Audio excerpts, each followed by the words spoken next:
একদমই অন্যরকম ছিল। আমি খুব মানে বোকা টাইপের মেয়ে যাকে বলে, ওরকমটা ছিলাম। কয় ভাই বোন ছিলেন আপনারা? আমার ছোট 2 ভাই আছে। মানে আপনি সবার বড়? আমি সবার বড়। বাবা কি করতেন? আমার বাবা কুয়েত থাকে। এখনো কি কুয়েত আমার থাকে? বাবা এখনো কুয়েত থাকে। গত 22 বছর যাবত কুয়েত আছেন উনি। ও, তার মানে তো আপনি জন্মের পরে বাবাকে সেভাবে দেখিনি বলে না, চলে। সেইভাবে আমার বাবাকে কাছে পাইনি, যেটা ছোটবেলা থেকে আমার একটা আক্ষেপ ছিল যে ভালোবাসাটা কম পাইছি। আচ্ছা আচ্ছা। দেন সেখান থেকে আমার ছোটবেলাটা বড় হওয়া আমার নানু বাড়িতে। আচ্ছা। আমি 5 বছর অব্দি নানু বাড়িতে ছিলাম। তারপর দাদু বাড়িতে নিয়ে এসে আমার স্কুলে ভর্তি করে। সেখান থেকে স্টুডেন্ট হিসেবে খুব ভালো ছিলাম, অত্যন্ত ভালো স্টুডেন্ট ছিলাম। কিন্তু আমার আব্বু আর আম্মুর মধ্যে ঝামেলা করতো আমার দাদু, যার জন্য স্কুলে পড়াটা হইতেও কিন্তু আবার মাঝে মাঝে গ্যাপ পড়ে যেত। ঝগড়া হওয়ার জন্য চলে যেতে হতো নানুর বাড়িতে। একবার টোটালি সবকিছু নিয়ে সেটেল হলাম নানু বাড়িতে। দেন আব্বু যখন বাংলাদেশে আসলো, তার আগেই কিছু কথা বলল। তারপর নানু বাড়ি থেকে থানা পুলিশ করার পর ওখান থেকে নিয়ে আসলো। তারপর সেখান থেকে আস্তে আস্তে থানা পুলিশ হইলো। আমার আম্মুর নামে কিছু কথা বলছিল বাজে, যার জন্য বলেছিল আমার দাদু বাড়ি থেকে। আচ্ছা আচ্ছা। আমার বড় চাচা বলছিল যে তুমি, মানে আমার আব্বুকে, তুমি যদি না ছাড়ো তোমার বউকে তাহলে তুমি চলে যাও, বা এরকম কিছু একটা বলছিল। প্রবলেম ছিল তখন। আব্বু ডিরেক্ট বলে দিয়েছিল যে তোমার বউকে যদি তুমি ছাড়তে পারো তবে আমার বউকে ছাড়বো। তারপর কারো কোনো কথা থাকে না। সেখান থেকে স্কুলে আমি নর্মালি কেজি স্কুলে পড়তাম। তো কেজি স্কুল আগের দিনে স্টুডেন্টের সংখ্যা খুব কম থাকতো, সেই সূত্রে স্টুডেন্ট কম, আর আমি খুব চুপচাপ ছিলাম। তারপর ওখান থেকে আমাদের কেজি স্কুলটা 3 পর্যন্ত ছিল, যেহেতু টাকা লাগতো প্রচন্ড, সবার পক্ষে সম্ভব ছিল না। তারপর আমার ক্লাস 4-এ ভর্তি করানো হলো প্রাইমারিতে। সেখানে স্যারের খুব প্রিয় হয়ে উঠছি আমি, কারণ খুব ভালো স্টুডেন্ট ছিলাম। তো তখন থেকে আস্তে আস্তে আমার পড়ার প্রতি থেকে মনটা সরে আসলো। ফ্যামিলির ঝামেলা এই সমস্ত কিছু ভালো লাগতো না। তারপর ওখান থেকে একটা ছেলে আমায় খুব ডিস্টার্ব করতো আমার এলাকার। আমি যখন ক্লাস 4-এ পড়ি, প্রেম কি ভালোবাসা কি বুঝি না, বুঝার বয়সও না অ্যাকচুয়ালি। আমি হাফ প্যান্ট পরে দৌড়াই, তখন আমি গায়ে জামাও পরি না, এতটাই ছোট। তখন নর্মালি নিছি আমি। আমার আম্মা ওই ছেলেটাকে জামাই বলে ডাকতো সবসময়, কারণ আমি ছোট, ওইভাবে নেয়নি। কিন্তু ছেলেটা সত্যি সত্যি আমায় খুব পছন্দ করতো, এতটাই পছন্দ করতো যার জন্য আমাদের ওখান থেকে চলে আসতে হয়। আমাদের গাজীপুর আগে থেকে বাড়ি ছিল, কিন্তু এখানে আমরা সেটেল ছিলাম না। তারপর গাজীপুরে এসে সেটেল হলাম। এখানে এসে সেটেল হওয়ার পর আমার নতুন করে ভর্তি করলো। এখানে ভর্তি হওয়ার পর যেটা হলো, কোনো ফ্রেন্ড নাই। আমি চুপচাপ চুপচাপ, মানুষের কাছে সবাই কম আসে খুব। দেন আমি একাই থাকলাম স্কুলে। এটা তখন ক্লাস 8-এ। তারপর 3 মাস পর একটা মেয়ের সাথে আমার আলাপ হলো, ওর নাম তানিয়া। ওর সাথে আমার এত ভালো ফ্রেন্ডশিপ হইলো, মানে একজন আরেকজনের সাথে থাকতে পারি না। আমার আম্মা ওকে আমার বর বলতো, মানে ও যা বলতো আমি তাই শুনতাম। ও বিবাহিত ছিল। আমাদের এলাকা আর ওদের এলাকা পাশাপাশি ছিল। তারপর ওখান থেকে আস্তে আস্তে আমাদের বন্ডিংটা ভালো হলো। কিন্তু ও একটু অন্যরকম ছিল, একটু না অনেকটাই। ও অন্যকে টাকা খাওয়া পছন্দ করতো। ও আমার সাথে আসতে যাইতো, কখনো ভাড়া নিতাম না। দেন আমরা এইভাবে আস্তে আস্তে কিছু বছর কাটাই। কিন্তু এর মাঝে আমরা এই এফএমটা খুব শুনতাম, মানে আমি প্রচন্ড ফ্যান ছিলাম। আমার এমন অবস্থা ছিল, এটা না আসলে আমার ভালো লাগতো না, ঘুমাইতে পারতাম না। মানে বুধবার মানে আমার এফএম শুনতে হবে, এরকম একটা ব্যাপার ছিল। তো আমার থেকে ওরও নেশা হয়ে গেল। এর মাঝে তানিয়ার নেশা হয়ে গেল। কিন্তু ও কখনো রাত জাগতো না, ও প্রচন্ড প্রেম করতো। বিবাহিত থাকা অবস্থায় প্রেম করতো। ওর বর থাকতো ঢাকা, ও থাকতো গাজীপুর। ঠিক আছে, অন্য সম্পর্কে খারাপ কিছু না বলি। দেন ও ক্লাসে, মানে ক্লাসটা মিস দিয়ে আসে না, চুরি করে সে ক্লাসে শুনতো। আমি রেকর্ড করে রাখতাম, ও সকালে শুনে নিত। তারপর এইভাবে আমাদের চলতে থাকে দিন। এর মাঝে একদিন দেখা হয়, শুরুর দিকেই একটা ছেলের সাথে দেখা হয় ওর এলাকার। ও বলে যে এই ছেলেটা বিয়ে করছে কিছুদিন আগে। তখন মাত্র 13 দিন হয়েছে বিয়ে করছে। আমি বললাম এতটুকু ছেলের বয়স কত, বিয়ে করছে? পরে আমি ব্যাপারটা ওখানে ছেড়ে দিই, আমার ওটা না কোনো মাথা ব্যথা ছিল না। আমি তখনও চুপচাপই, আমি তেমন কিছু বলতাম না। দেন আমি যখন 9-এ উঠলাম, আমার ক্লাসে একটা স্যার ছিল, উনি আমায় পছন্দ করতো, মানে এতটাই পছন্দ করতো যা বলার বাহিরে। ক্লাস টিচার পছন্দ করতো? আমার ক্লাস টিচার, ওনার হাইট 6 ফুট। আচ্ছা যার তুলনা আমি একদমই পিচ্ছি। আমার আচ্ছা। Height 5 foot 3। পছন্দ মানে কি স্টুডেন্ট হিসেবে পছন্দ করতো না, নাকি অন্য কোনো? স্টুডেন্ট হিসেবে না, উনি আমায় আচ্ছা। লাভ করতো। বুঝলেন কিভাবে?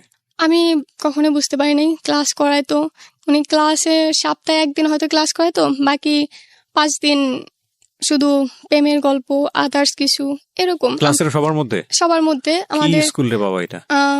ওনার দেখে প্রচন্ড ভয় পাইতো, উনি প্রচন্ড মারতো, প্রচন্ড পরিমাণ ব্যাথ দিত।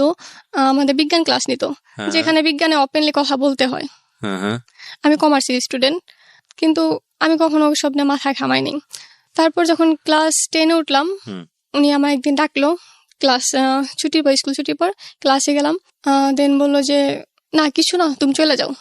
সেকেন্ড দিন সেম কাহিনী। পরে বললো যে তোমার একটা কথা বলার ছিল। আমি বললাম জি বলেন। পরে বললো আমার তো ভালো লাগে। আমি বললাম তাই নাকি স্যার? বয়স কিরকম ছিল? ওনার বয়স স্যার হিসাবে যেরকম থাকা উচিত, স্যার তো অনেক ইয়াং স্যারও থাকেন। তখন 26-27, আমি যখন 10-এ পড়ি। ওনার বয়স তখন 26-27? হ্যাঁ এরকমই হবে। বিবাহিত ছিলেন? না, উনি Okay. অবিবাহিত ছিল। ওকে। তারপর ওখান থেকে উনি বলে যে না আমি তোমায় লাভ করি। আমি বললাম এটা কি বললেন স্যার? এটা বলে আমি চলে আসলাম।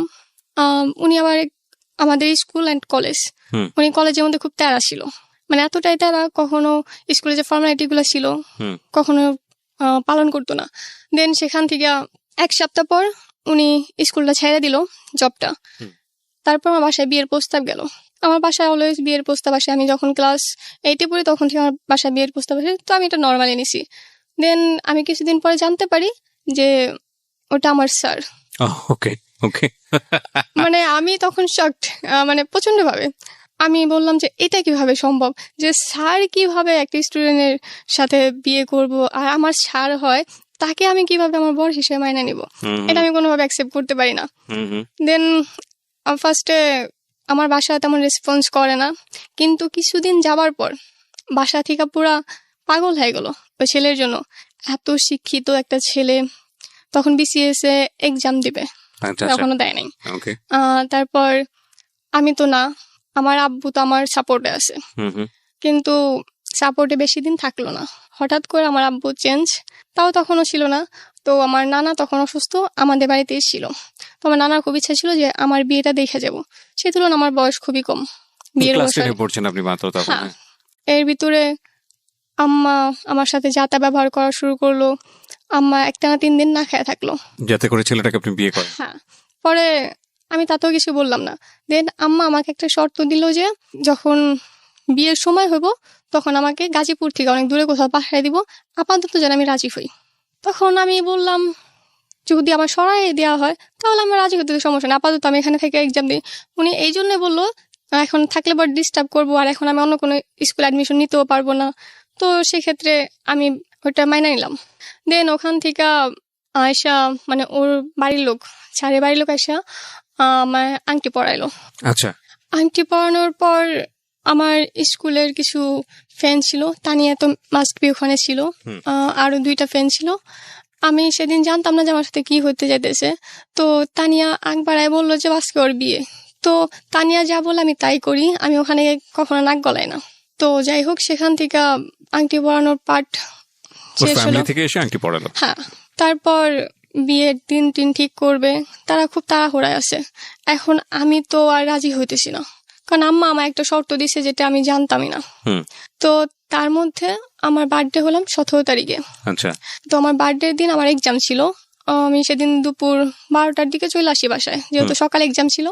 বাসায় চলে আসি, আসার পর আমি প্রচন্ড টায়ার্ড। তো আমার রুমে নর্মালি কেউ ঢুকে না কখনোই আমার পারমিশন ছাড়া। আমার আম্মা সেদিন আমার রুমের খাটটা অ্যাকচুয়ালি চেঞ্জ করতেছিল, মানে এক সাইড থেকে আরেক সাইডে নিতেছিল। তো যেটা আমার একদম পছন্দ হয়নি। তো আমার ছোটখাটো যে কোনো ব্যাপারে আমি আব্বুকে শেয়ার করি, আব্বু আমার জান, আমি আব্বুর জান, এরকম একটা ব্যাপার। তো আমি সাথে সাথে আব্বুকে ফোন দিলাম। ফোন দেওয়ার পর আব্বু ফোনটা ধরতেছিল না। ওর মাঝে আমার স্যার ফোন দিল। 2বার ফোন দিছি, আমি ফোন 2বারই কেটে দিছি। আমার মানে মেজাজ প্রচন্ড খারাপ, আমি কেন তার ফোন ধরবো তখন। তো 5 মিনিট পর দেখুন আমার বাসায় আসছে। আমি স্কুল ড্রেসও খুলিনি, আমাদের স্কুলের ফ্রক ছিল। আমি একটা জাস্ট ওড়না নিছি, ওড়না বলতে গামছা নিছি ঘাড়ে। দেন উনি আসলো, আইসা আমায় জিজ্ঞেস করলো কি ব্যাপার, ফোন ধরতেছো না কেন? আমি বললাম এমনি। এমনি বলার সাথে সাথে উনি আমার একটা ঠাস করে চড় মারলো। কোনো কথা না, জাস্ট উনি বলছে যে ফোন ধরে না কেন, আমি বলছি এমনি, উনি আমার চড় মারছে। প্লেসটা কোথায় ছিল, মানে আপনার বাসায়? আমার বাসায় আমার রুম রাখা, আমি আমার রুমে গিয়ে, মানে টিভির রুম, আমার রুমে টিভি রাখা, ওখানে আমি গেছি। মানে আপনার বাসায় তখন ওর যাতায়াত ইজি ছিল? এই যে ছিল বলতে আসতো মাঝে মাঝে, আম্মা অ্যালাউ করতো। ওকে, মানে তখন শুধু এঙ্গেজমেন্ট হয়েছে। হ্যাঁ। ক্লাসে গিয়ে পড়াতো, কি পড়াতো? বিজ্ঞান? বিজ্ঞান পড়াতো আমাদের। আচ্ছা, সবাই জানতো সবাই জানতো যে আপনার সঙ্গে এই এঙ্গেজমেন্টটা হয়ে আছে স্যার? হ্যাঁ, Okay. মানে উনি তখন স্কুল ছেড়ে দিছে আমাদের। ও স্কুল ছেড়ে অন্য স্কুলে চলে গেছে? তখন অন্য স্কুল যায় নাই, উনি আমার বাসায় বিয়ের প্রস্তাব পাঠানোর 1 সপ্তাহ আগে স্কুল ছেড়ে দিচ্ছে, যাতে স্কুলে ওনার কোনো কিছু বলতে না পারে। আচ্ছা আচ্ছা, ওকে। তো তখন কি করছে উনি? তখন উনি বেকার। তো বেকার অবস্থায় ওনাকে বিয়ে দিয়ে দিচ্ছে আপনাকে ওনার সঙ্গে? ওই বিসিএস ক্যাডার হবে, ওনার অনেক টাকা হবে। বিসিএস ক্যাডার তো হয়নি এখন পর্যন্ত, তার আগেই মানে তারা ভাবছে যে শিক্ষিত, এত শিক্ষিত। কোথা থেকে পড়াশোনা করেছে ছেলেটা? ওনার বাসা ধামরাইল। না, পড়াশোনা করছে পড়াশোনা ইউনিভার্সিটি? আমি এত কিছু জানতাম না অ্যাকচুয়ালি, আমার ওনার প্রতি কোনো ইন্টারেস্ট ছিল না, ওনার প্রতি আমি কোনো ঠিক আছে, খোঁজ আপনার নিইনি। গায়ে হাত তুললো, তারপর? হাত তুললো, আমি মানে খুব রেগে গেলাম। মানে সেকেন্ডবার উনি আবার প্রশ্ন করছে ফোন ধরো নাই কেন, আমি আবারও বলছি এমনি। উনি আরেকটা চড় দেওয়ার পর আমি চেয়ারে গিয়ে পড়লাম।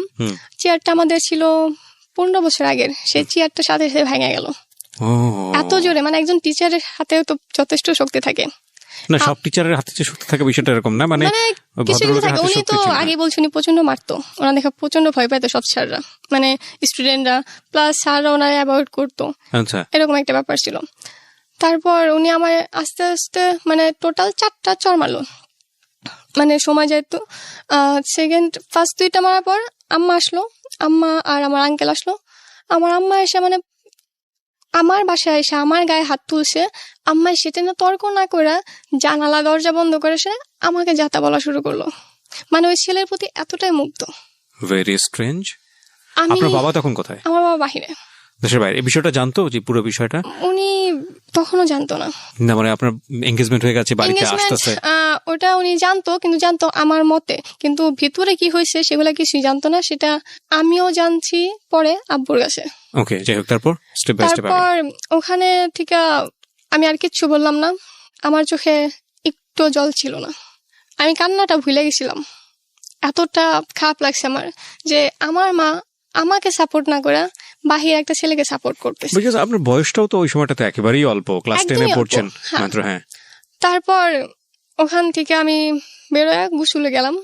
গুসুলে গিয়া ড্রেস, নর্মাল একটা ড্রেস, বাসার ড্রেসে পরে আমার শ্বশুর বাড়িতে, আই মিন আমার ফুপু, ছোট ফুপুকে আমি শাশুড়ি আম্মা আর ফুপাকে শ্বশুর আব্বা বলি। তো অলওয়েজ এই নামেই বলি, সবাই এই নামেই চেনে। মানে এটা কি শখ করে বলে এমনি? হ্যাঁ, শখ করে ছোটবেলা থেকে বলি। তারপর ওখানে চলে গেলাম। তো ওখানে গিয়ে সেরা ফুপি বলতেছে যে কি হয়েছে, আমি কিছু বললাম না। 3-4 বার জিজ্ঞেস করার পর আমি ফুপায় কান্না করতেছি, মানে প্রচন্ড জোরে কান্না করতেছি। পরে আমার গালে দেখতেছে 5টা আঙুলের দাগ। পরে বলছে এগুলো কি, আমি বললাম, পরে সবকিছু খুলা বললাম। আর আম্মা এগুলো সব চেয়ে চেয়ে দেখছে। পরে ফুপি খুব রেগে গেল, ফুপাকে ফোন দিল। তারপর ফুপাও খুব রেগে গেল, কারণ ফুপা আমায় খুব ভালোবাসে, ফুপার কোনো মেয়ে নাই, আমাকে অলওয়েজ মেয়ের চোখে দেখে। ইনফ্যাক্ট মানে উনি আমায় এত আদর করে যা হয়তো নিজের সন্তানকেও করে না। দেন আব্বুকে ফোন দিল। আব্বু তখন সন্ধ্যা, আব্বুকে ফোন দেওয়ার পর আব্বু তো খুব চেতে গেল। আব্বু একটা কথা বললো, আমার মেয়েকে আমি কোনদিন ফুলের টোকা দেয়নি। সেখান থেকে বাহির একটা ছেলে আইসা কি করে আমার মেয়ের গায়ে হাত তুলে। রাইট, কেবল এঙ্গেজমেন্ট হয়েছে, বিয়েও হয়নি। তো আব্বু এটা বললো, বলার পর আব্বু বললো যে আমার স্কুলের সাইড যাও, আমাদের এলাকায় পুলিশ ফাঁড়িটা, বললো ওখানে যাও, যাই একটা জিডি করে আসো। এটা তো ভয়ঙ্কর রূপ ধারণ করতেছে। ওকে, তারপর এটা বলার পর আমার ভালো লাগলো যে আব্বু আজও আমায় ভালোবাসে আগের মতো। এটা আপনার বাবা তো তখন মার সঙ্গে কথা বলতে পারতো, আপনার মার সঙ্গে ডিরেক্টলি কথা বলতো? অ্যাকচুয়ালি ব্যাপারটা ওরকম ছিল না। তখন আমাকে আমার হাতে, পায়ে, গলায়, আমার ঘরের চারপাশে শুধু তাবিজ ছিল। মানে বিয়েতে রাজি করানোর জন্য আমার তাবিজটা পুরো ভরে ফেলছিল। মানে আমি যত আমি এসব অন্ধবিশ্বাসে কখনো বিশ্বাস করতাম না, ইনফ্যাক্ট আজও করি না। তো সেখান থেকে আমায় বলা হলো যে তুমি যাও, ফুপিকে নিয়ে গিয়া জিডি করে আসো। তো ভালো। সন্ধ্যার পরে ফুপি বললো যে একটা তো সমাধান হয়েছে, তাহলে এখন যা গিয়া কেক নিয়ে আয়। প্রতি বছর আমার বার্থডেটা খুব বড় করে করা হয়। তো কেক আনলাম, কেক এনে রাত্রেবেলা কেক টেক এটা। তো সকালবেলা ফ্রেশ একটা মুড নিয়ে উঠলাম। সকালবেলা যখন আব্বু ফোন দিল, আব্বু ফোন দিয়ে বলতেছে ওই ছেলে তো ঠিকই করছে। আচ্ছা, আমি তখন শকড, ফুপিও শকড যে কি বলতেছে, এক রাতের ভিতরে একটা মানুষ কিভাবে চেঞ্জ হতে পারে। পরে আমি বললাম যে বাদ দাও, তোমার ভাই চেঞ্জ হয়ে গেছে, তোমার ভাইও তাবিজের পাল্লায় পড়ে গেছে। ঠিকই করেছে বলে কি বলতেছিল যে এই কারণে ঠিক করেছে? কোনো কিছু না, জাস্ট বললো যে ঠিক করছে। আমি এটা মানতে পারতেছিলাম না, কিভাবে এটা ঠিক করলো। আমি যদি খুব খারাপ একটা কাজ করি তারপরও আমার বাড়িতে এসে আমাকে মারবো, এটা কেউ মানে নিতে পারবো না। আব্বুর ফার্স্টে রিয়াক্ট আর পরে যে রিয়াক্টটা করলো সেটা আমার জন্য একটা মানে জীবন্ত লাশের মতন একটা ব্যাপার ছিল। আমি একটা মানে অ্যাকচুয়ালি মাইনে নিতে পারিনি কোনোভাবে। পরে আমি আর আমার বাড়িতে ফিরলাম না, প্রায় 1 মাস আমি ওখানে থাকলাম। ওখান থেকে স্কুলে যাতায়াত করতাম ফুপুর বাসা থেকে, ফুপির বাসা থেকে। তারপর একদিন আইসা আমার বাসায় নিয়ে গেল, বুঝাই টুজাই নিয়ে গেল। কি আপনার মা? আমার আম্মা। তো বাসায় নিয়ে যাওয়ার পর ওখান থেকে স্কুল কন্টিনিউ করলাম। এর মাঝে ওই ছেলেটা চিরকুট পাঠাইছে, যেটা আমার কাছে চিরকুট পাঠাইছে আমার জন্য। তো সেগুলোতে আমি পড়া দেখিয়ে নাই, কারণ আমার কোনো ইন্টারেস্ট নাই। তারপর একদিন ফোন দিয়ে সেটা আম্মা পাশে দাঁড়ায় রয়েছে, লাউডে ফোন দিয়ে আমি কথা বলবো না। পরে লাউডে বলতেছে, আমার আম্মাকে মা বলে রাখতো যে মা আপনার মেয়ে আমাকে ভালোবাসে না, ডিরেক্ট এভাবে বলতেছে। মানে লজ্জাটা মনে হয় যে আমি পেলাম সব থেকে বেশি। একটা ছেলে এতটা বেহায়া কিভাবে হয়। তো ওখান থেকে আমি আবার শুরু করে দিলাম উল্টা পাল্টা। আমি আমার নিজেকে খারাপ প্রমাণ করার জন্য উঠা পড়া লাগলাম। আমার কিছু ফ্রেন্ড সার্কেল ছিল যাদের বলছিলাম যে আমার সাথে তোরা অভিনয় করবি। বললো যে কিরকম অভিনয়? আমি বললাম যে এমন ভাবে আমার সাথে চলাফেরা করবি যাতে মনে করে যে আমার বয়ফ্রেন্ড তোরা। আর একটা মেয়ে যদি কয়েকটা বয়ফ্রেন্ড থাকে তাহলে সেই মেয়েটাকে নর্মালি সমাজে খারাপ মেয়ে হিসেবে বলে। তো খারাপ মেয়ে হিসেবে নিজেকে প্রমাণ করে লাভটা কি হবে? যাতে আমাকে বিয়ে না করে। ওকে, এটা আমার ছিল একটা মানে ওই বয়সে যেরকম বুদ্ধি থাকে। ওকে, তো আমি তখন এরকম শুরু করলাম।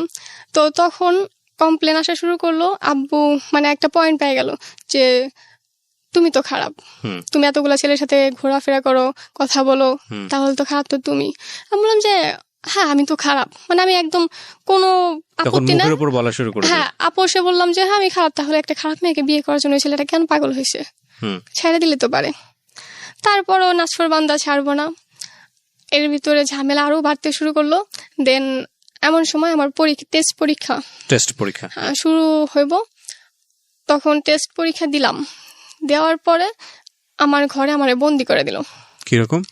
তালা দিল আমার রুমের মধ্যে আমার আম্মা। মানে আপনি ছেলেটাকে যাতে বিয়ে করেন, হ্যাঁ সেই জন্য আপনাকে রুমে তালা দিয়ে দিল, মানে আমার যাতে শিক্ষা হয়, ওকে, এরকম একটা ব্যাপার। প্রায় 1 সপ্তাহ আমার ঘরে একটানা তালা। এমনি তো আমি নর্মালি বেশি রুমের বাইরে যাইতাম না, কিন্তু তালাটা থাকলে একটা অন্যরকম ব্যাপার লাগে যে আমি বন্দি আছি, স্বাধীনতাটা আমার মধ্যে নাই। তো আমার প্রচন্ড কষ্ট হইলো, মানে এতটাই কষ্ট যে আমার বলার বাইরে। ইনফ্যাক্ট খাবার পর্যন্ত দিত না। আমি তখন রুমে আসলো, আমার ইচ্ছা ছিল যে আমি স্কুলে যাব, পরীক্ষা দিব। আমি তো এখন পরীক্ষা না দিয়ে আমার 1 বছর নষ্ট হয়ে যাব, এটা ভাবতাম। তারপর 1 সপ্তাহ পর যখন আমার রুমে আসলো, মানে জাস্ট আমার পরীক্ষাটা দিতে দাও, আমার আর কিচ্ছু চাই না, তোমরা যা বলবো আমরা তাই মাইনা নেব। এসএসসি পরীক্ষা, হ্যাঁ এসএসসি পরীক্ষা দিতে দাও না, তোমার 1 বছর নষ্ট হয়ে যাবো, আমি আর কোনোদিন দাঁড়াইতে পারবো না কইরা। পরে অনেকক্ষণ ভাবলো, তারপর বললো যে আচ্ছা ঠিক আছে, আমরা কেউ একজন ধরে নিয়ে আসবো, মানে এই জন্যই যাতে আমি পালায় না যাই। তো তখন ওইটা রাজি হলো, আমায় কয়েকদিন দিয়ে আসলো। মানে সরাসরি যেত না, অলওয়েজ ফলো রাখতো পিছনে। আমি যখন পিছনে তাকাইতাম একটা ছেলেরা দেখতে পেতাম, ছেলেটাকে আমি চিনি না, ছেলেটা আমার আম্মা লাগাইছে না শিওর জানতাম না, কিন্তু কেউ না কেউ থাকতো। আর কিছু মুখ আমার একদম চেনা হয়ে গেছিল, আমি যেদিকে তাকাইতাম ছেলেগুলোরে দেখতে পেতাম। অলওয়েজ আমার থেকে একটা মনে হয় যে ক্যামেরা ফোকাস করে আছে। তো সেখান থেকে এক্সাম দেই, রেজাল্ট আমার রেজাল্টটা খুব ভালো আমি আশা করি নাই কখনো, কারণ আমি যখন পরীক্ষা দেই আমি একটা দিন পড়তে বসতে পারিনি। এই জন্য পড়তে বসতে পারিনি, তখন আমার রুম থেকে আমি ক্লাস 4 থেকে আলাদা রুমে ঘুমাই, আমি কোনোদিন কারোর সাথে ঘুমাইতে পারি না। তখন এক ঘরে থাকতে হয়েছে, আমার রুম আলাদা রাখছে যাতে আমি একা কিছু করতে না পারি, ইনফ্যাক্ট সুইসাইড অ্যাটেম্প বা আদার্স কিছু করতে না পারি বা পালায় যেতে না পারি। সবকিছু মিলে তাদের সাথে থাকতে হয়েছে। আর আমার রুমে অলওয়েজ টিভি চলতো, যার জন্য আমি পড়তে পারি নাই। বইগুলা কোথায় ছিল সেটাও জানি না। তো সবগুলা পরীক্ষা আমি না পড়ে দিই। রেজাল্ট খুব ভালো আসে নাই, একদম খারাপ আসে নাই, মোটামুটি একটা রেজাল্ট আসছে। তো সেখান থেকে পরীক্ষা দেওয়ার পরে আবার ওই ব্যাপারটা শুরু হয়। তখন পরীক্ষা শেষ করে আমি ডিরেক্ট বাসায় না গিয়া আমার আন্টির বাসা চলে আসি। আমার আন্টির বাসা ঢাকা যাত্রাবাড়ি। তো বাসে উঠে বাড়ি থেকে পালালেন আপনি? হ্যাঁ, পালালাম। বাসে উঠে আন্টির ফোন দিলাম যে আন্টি আমি আসতেছি, তোমার বোনকে যদি বলো তাহলে আমি আর যাব না। পরে আন্টি তো আমার জেদ হিসেবে খুব, মানে আমি কেমন জেদ দিমে সেটা জানে, সেজন্য বললো যে কোথাও যাইতে হবো না, আমার কাছে চলে আয়। তো আমি আন্টির কাছে চলে গেলাম, ওখানে গিয়ে আমি 15 দিন থাকলাম। তো আন্টি বুঝায়া আবার আমার বাড়িতে পাঠাইলো। কিন্তু বাড়িতে আসার পর যেটা হয় নর্মালি সবসময় একই রকম, ওনারা আমার সাথে আবার সেম কাহিনী নিয়ে আসিরা। তো আমার একদম বিরক্ত লেগে গেল। পরে আমি বললাম যে এই সমস্ত বাদ দাও, হয়তো আমি ভুলভাল কিছু করে ফেলবো। তাও তারা শুনলো না। দেন আমার প্রতি এতটা প্রেশার ক্রিয়েট করলো, যার জন্য আমি সুইসাইডটা মানে একদম ফিক্সড করে নিলাম যে এটা আমার করতে হবে। মানে আমার জীবনটা একদম অন্ধকার মনে হয়েছে। আমি আদার্স কিছু ভাবতে পারতেছিলাম না। মনে হতো যে এটা কোনো জীবন না। বাবা মা এরকম হয় নাকি, যারা আমি সব থেকে বেশি ভালোবাসতাম সে আমার সাথে এরকমটা কিভাবে করলো। মানে সম্পূর্ণ ডিপ্রেশনে চলে গেছি আমি। তারপর সেখান থেকে আস্তে আস্তে কিভাবে যেন মানে আমার এরকম ছোড়াছড়িতে বাসা থেকে না করছে নাকি জানি না। তারপর দেখলাম ব্যাপারটা একটু ধামাচাপা পড়ছে। এর মধ্যে কলেজে ভর্তি হওয়ার সময় হয়ে গেল। কলেজে ভর্তির জন্য আম্মা না বলল, কিন্তু আব্বু বলল যে যাই হোক ব্যাপারটা হয়তো ভুলে গেছে, ও ভর্তি করায় দাও। আগের ব্যাপার না, তারা মানে অনুতপ্ত যে না আমরা অন্যায় করছি, আমার সাথে যেটা হয়েছে সেটা অন্যায় হয়েছে, আমাকে জোর করাটা ঠিক হয় নাই। অনুতপ্ত কেন হলো? এই সুইসাইড করার অ্যাটেম্প নেওয়ার কারণে? হ্যাঁ। তো সেখান থেকে সুইসাইড করার অ্যাটেম্পটে আপনি, ওরা কি বুঝতে পেরেছিল যে আপনি সুইসাইড করতে যাচ্ছেন এরকম কোনো কিছু? আমার কি করেছিলেন? আমার হাতে এখানে কাটা, এখানে 4টে সেলাই করা। দেন আমি হাত কাটা, তারপর যেটা বলে বিষ খাওয়া, ওরকম মানে আমি প্রচন্ড মানে দাগের মতন হয়ে গেছিল। আমি করতাম কি বলে ঘুমের ট্যাবলেট খেতাম। একদিন লাস্টে আমি খাইছিলাম মানে রেগুলারই 8-10টা করে খাইতাম, লাস্টের দিন আমি 16টা খাইছিলাম।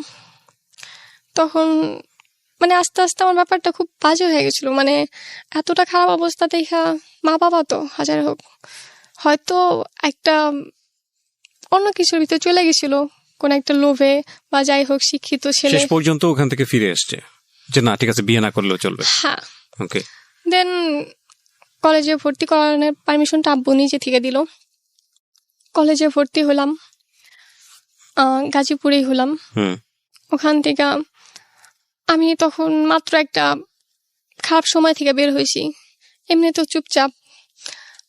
তারপর ওখান থেকে আমার ফ্রেন্ডরা আমাকে চুপচাপ বলা শুরু করলো, আর আমি অলওয়েজ মুখ পায়ে থেকে ক্লাস করতাম। ফার্স্টের 3 মাস আমার ফেস কেউ কখনো দেখে নাই, না কোনো ফ্রেন্ড না কোনো স্যার। তারপরও খাওয়া দাওয়াটা আমি করতাম না কলেজে, ফেস বের করতে হবে দেখা। তো ফ্রেন্ড সার্কেলটার চাপে পড়া অন্তত টিফিন টাইমে আমার মুখটা খুলতে হতো। তো সেখান থেকে আস্তে আস্তে 2-1 করে চেনে। তার মাঝখানে এলাকার একটা ছেলের সাথে আগে চিনতাম, ওই এর আগে আমি বলছিলাম যে একটা ছেলে তানি আমার সাথে পরিচয় করে দিয়েছিল যে বিয়ে করছে। তো ছেলেটাকে আমি অ্যাকচুয়ালি পছন্দ করতাম না। মানে দেখতে খুব সুন্দর, যেমন লম্বা তেমনি বডি ফিটনেস। আমার মনে হতো ছেলেটা খুব অ্যাটিটিউড নিয়ে চলে। আমার আবার অহংকারী মানুষ একদম পছন্দ না। আমার আবার গরিবদের খুব ভালো লাগে, অহংকারীদের খুব অপছন্দ করি আমি। আর এটার কারণ হইলাম আমার বাবার প্রচন্ড টাকা, কিন্তু আমার মনে হয় যে টাকা থাকলে পরে কেউ ভালো মানুষ হতে পারে না, ভালোবাসা থাকে না। মেন কথা ভালোবাসা থাকে না। কারণ আমি যেটা সব থেকে বেশি ভুগছি, ভালোবাসা কম ছিল আমার মনে হয়েছে। কারণ যদি ভালোবাসা থাকতো আমার মা হয়তো বা তখন আমার পাশে থাকতো। ওই খারাপ সময়টা আমি আমার পাশে পাইনি। তো সেই জন্য ওই ছেলেটাকে আমি তেমন পছন্দ করতাম না। তো ওদের একটা দোকান ছিল, ওর চাচার দোকান, তো সেখানে ও জব করতো। আমার আম্মা আবার ওই দোকানের যত গহনা আছে ওখানেই বানায়। তো ঈদের পর ছিল সময়টা, যেহেতু ছুটির টাইম থাকে, কিন্তু আমাদের কলেজ ঈদের 3 দিন পরে খুলে। তো সেই ক্ষেত্রে আমার একটা গহনা বানানোর ছিল। তো আম্মা বলে যে ওই দোকানে যাইতে হবো। আমি 2 দিন ঘোরার পর ওই দোকানটা খোলা পাইনি। পরে আম্মাকে আমি ফোন দিয়ে বললাম যে না, এটা সম্ভব না, আমি আমার পরিচিত দোকান আছে সেখান থেকে করব। আম্মা বললো যে না, তুমি ওখান থেকে বানাইবা। তো সেক্ষেত্রে বাধ্য হয়ে আমি ওখানে গেলাম। ওখানে যাওয়ার পর ছেলেটার সাথে আমার আবার দেখা হলো।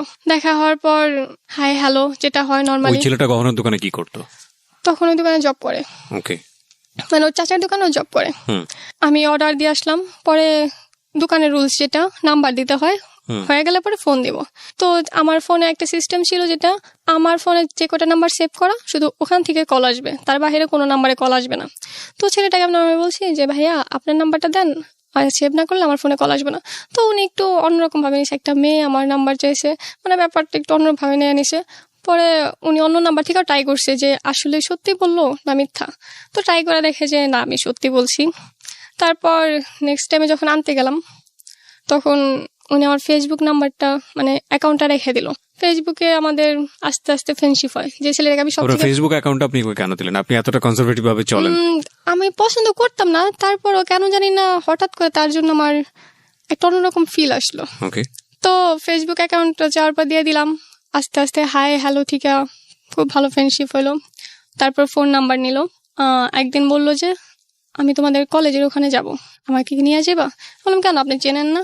পরে বললো না, এমনি যাবো, আমার ফ্রেন্ড আছে তো ওখানে মিট করতাম। তারপর আমার সাথে কলেজে গেল সকালে। সেখান থেকে আসার সময় সেম, আমি এখন আসবো কি। পরে সেখান থেকে মানে আসা যাওয়াটা শুরু হলো। তারপর ওর আবার শনিবার দিন ছুটি থাকে, যেহেতু জুয়েলার্সের দোকান। তারপরে আবার একদিন আমাদের রোডে, মানে কোনাবাড়ি রোডে প্রচন্ড জ্যাম থাকে, প্রচন্ড পরিমাণ, কারণ ফ্লাইওভার হইতেছিল, এখন কমপ্লিট, সেই জন্য জ্যাম থাকতো। তো জ্যামে পড়ছি রাত্রি প্রায় 7টার উপরে বাজে। আমার কোচিং শেষ করে বের হইতে 6টার মতন বাজে। তো ওদিকে রাত হয়ে যায়, 7টার মধ্যেই সন্ধ্যা। তো উনি আমায় ফোন দেয় যে কোথায় তুমি? আমি বললাম যে আমি তো কলেজ গেট আছি, সো এখানে জ্যামে আছি, আপনি কি আমার ফোনে কিছু টাকা দিবেন? বাসায় ফোন দেয়া বলতাম যে আমি জ্যামে আছি, নয়তো টেনশন করব। উনি একটু অন্য মাইন্ডে নেয় না, তবে ওনার ফ্রেন্ড সার্কেল দিয়ে যখন বলে, ওর মানে তানির বান্ধবী আমি, তানি সবার থেকে টাকা খাইতো, তো আমায় ওরকমই ভাবছে ওর বন্ধুরা। পরে আমি তো টাকা পরে দিন দিয়া দিব, ইনফ্যাক্ট আমি দিছিলামও, নেয় নাই। তো যাই হোক, উনি বললো যে আচ্ছা তুমি থাকো তাহলে, আমি আসতেছি।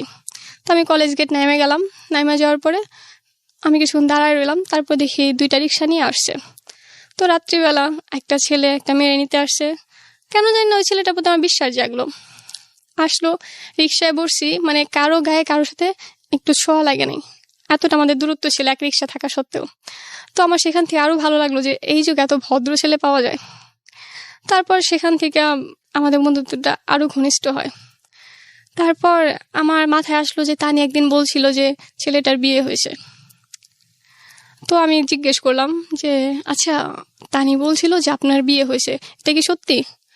পরে বললো না, মানে কিছুক্ষণ ভাবার পর উনি ডিরেক্ট না বলে দিল। তো আমি সেটা না আর বেশি ভাবি না, কারণ আমি ওনাকে হঠাৎ করে খুব বিশ্বাস করে ফেলছি।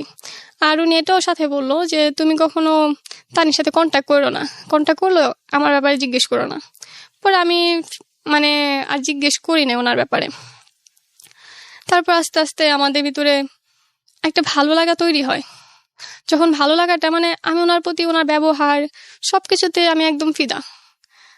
এর মাঝে উনি প্রচন্ড গিল্টি ফিল করতেছে। তো আমার কাছে একটা ট্রিট চাইছিল, তো সেটা দেওয়ার জন্য আমি একদিন গেছি। দেন উনি বললো যে মানে আমি এখন খাবো না।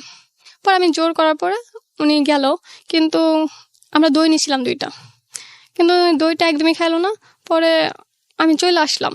তারপর ওখান থেকে বাসায় গেলাম।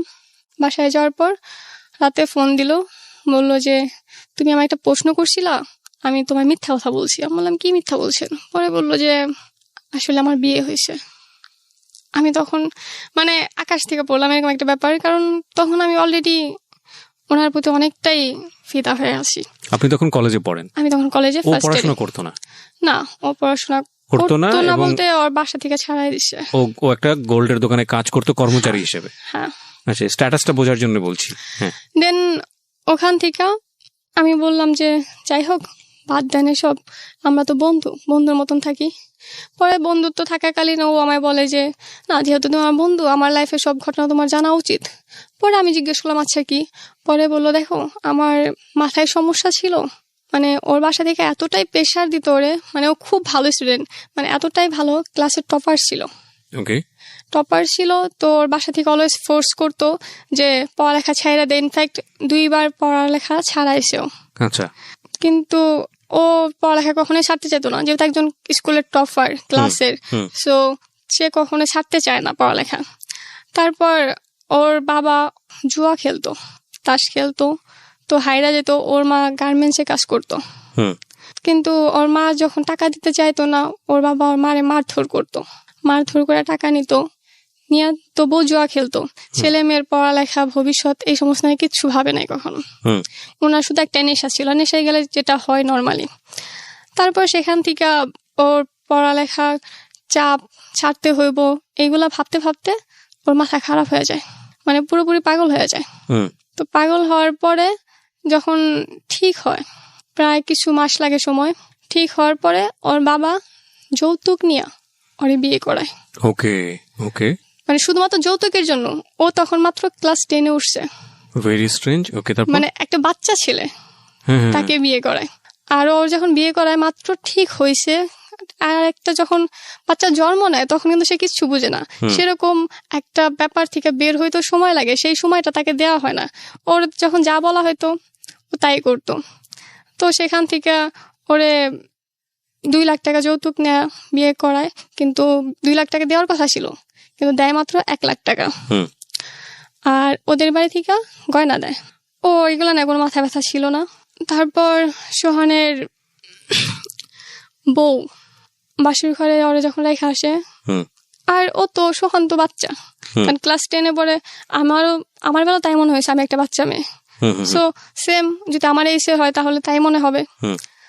তো ওর বোর আগে একটা বিয়ে হয়েছিল, মানে ওর বোর এখন বয়স 30+ হবে, 30 বলছি, 35+।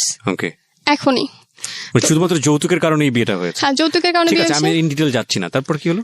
আপনার সঙ্গে কি হচ্ছিল কথোপকথন? যাই হোক, তারপর ওইটা বললো, আমি বললাম যে এটা খুব খারাপ হয়েছে, খুবই অন্যায় হয়েছে আপনার সাথে। দেন ও এটা নিয়ে সেরা মানে বলতে বলতে কান্না করে দিল। তো এখান থেকে আমি বেস্ট।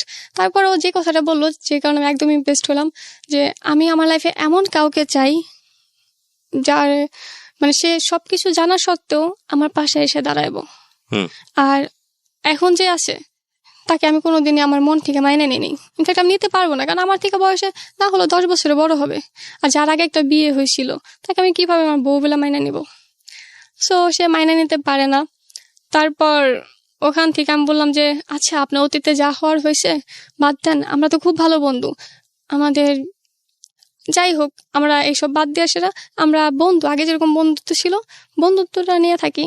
তো সেই হিসাবে আমরা সবসময় কথা, যেহেতু ফেসবুকের যুগ, অলওয়েজ টাচে থাকা যায়, তো আমাদের প্রচন্ড কথা হয়তো। ওখান থেকে আস্তে আস্তে দেখা সাক্ষাৎ হয়। তারপর একদিন বৃষ্টির দিনে, শনিবার আমি নর্মালি কলেজ যাইতাম না, ওর সাথে বের হইতাম। বৃষ্টির দিনে বের হই, অ্যাকচুয়ালি আমরা বের হলে বৃষ্টি হইতো, মানে আমরা যেদিনই বের হইতাম প্রচন্ড রোদ, মানে এতটা রোদ মনে হয় যে রোদে মাথা ফাইটে যাব, কিন্তু বের হলে পরে একসাথে হলে বৃষ্টি হইতো। তো সেদিনও তার ব্যতিক্রম হলো না, বৃষ্টি। তো বাস থেকে নাইমা অর্ধেক রাস্তা আসার পর এত বৃষ্টি হয়েছে যে বাস যাইতে পারবো না। তারপর আমরা নামলাম বৃষ্টিতে ভিজে। তারপর সেখান থেকে একটা চায়ের দোকানে ঢুকলাম। আমি 1 কাপ চা খাইতে খাইতে ওর 2 কাপ চা খাওয়া শেষ। তো সুন্দর, মানে আগেও আসছি কিন্তু কখন এত সুন্দর লাগে নাই। তখন খুব সুন্দর লাগলো। ও কয়েকটা সেলফি নিল দাঁড়ায়, আমি অবাক চোখে দেখলাম। তখন আমরা শুধু ফ্রেন্ড। তারপর সেখান থেকে বাড়িতে আসলাম। আসার পর আমি বাসা থেকে বের হয়ে বা ঢুকি, কখনো প্রশ্ন করে না যে কোথায় গেছিলাম বা কোথা থেকে আসলাম। আপনার বাড়িতে? হ্যাঁ, এই স্পেসটা দেয় নাই। অ্যাকচুয়ালি আমাকে বেশি চিপছিল, মানে লেবু বেশি চিপড়ালে তিতা লাগে, আমার অবস্থা হয়েছিল তাই। মানে আমাকে এতটা প্রেশার দিছিল যার জন্য আমি অবাধ্য হয়ে গেছিলাম, বাড়িতে কারো কথা শুনতাম না তারপর থেকে। তো সেখান থেকে আরেকদিন বের হলাম, আমরা চাপাড়ি পার্কে গেলাম।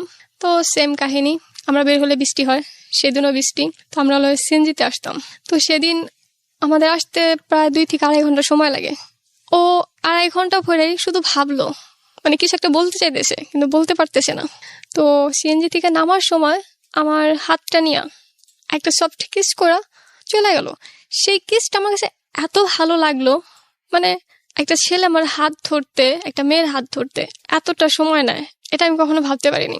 তো সেখান থেকে আমার ভাবনাটা শুরু, মানে সেখান থেকে আমি আর শুধু ফ্রেন্ড হিসাবে নিতে পারলাম না, আরও তো সবসময় চাইতো যে ওর লাইফে এমন কেউ আসুক যে ওর জীবনটা একদম বদলায় দেখ। তো সেখান থেকে আমাদের আস্তে আস্তে কথাবার্তা শুরু হয়, কিন্তু আমাদের রিলেশনে কখনো প্রপোজটা ছিল না। একটা রিলেশন, শুধু একটা রিলেশন, কিন্তু কোনো প্রপোজ নেই। আমার বেস্ট ফ্রেন্ড ছিল যে আমায় খুব পছন্দ করতো, আমার কলেজে একটা ফ্রেন্ড ছিল সেও আমায় খুব পছন্দ করতো, কিন্তু আমি তাদের সাথে কখনোই এমন কিছু বলি নাই যে আমি তোমার সাথে প্রেম করব বা তোমাকে ভালোবাসি বা কোনোদিন আমি করতে পারবো। কিন্তু তারা আমায় শুধু শুধু ভুল বুঝলো, আমি তার সাথে অ্যাকচুয়ালি কন্ট্যাক্ট বাদ দিয়ে দিলাম। তো আমার একমাত্র কথা বলার মানুষ সে, অলওয়েজ তার সাথে আমি কন্ট্যাক্টে থাকতাম। এটা আমার ফ্যামিলির কোনো প্রোগ্রামে কোথাও যাব, সেটাও আমি তার থেকে পারমিশন নিতাম।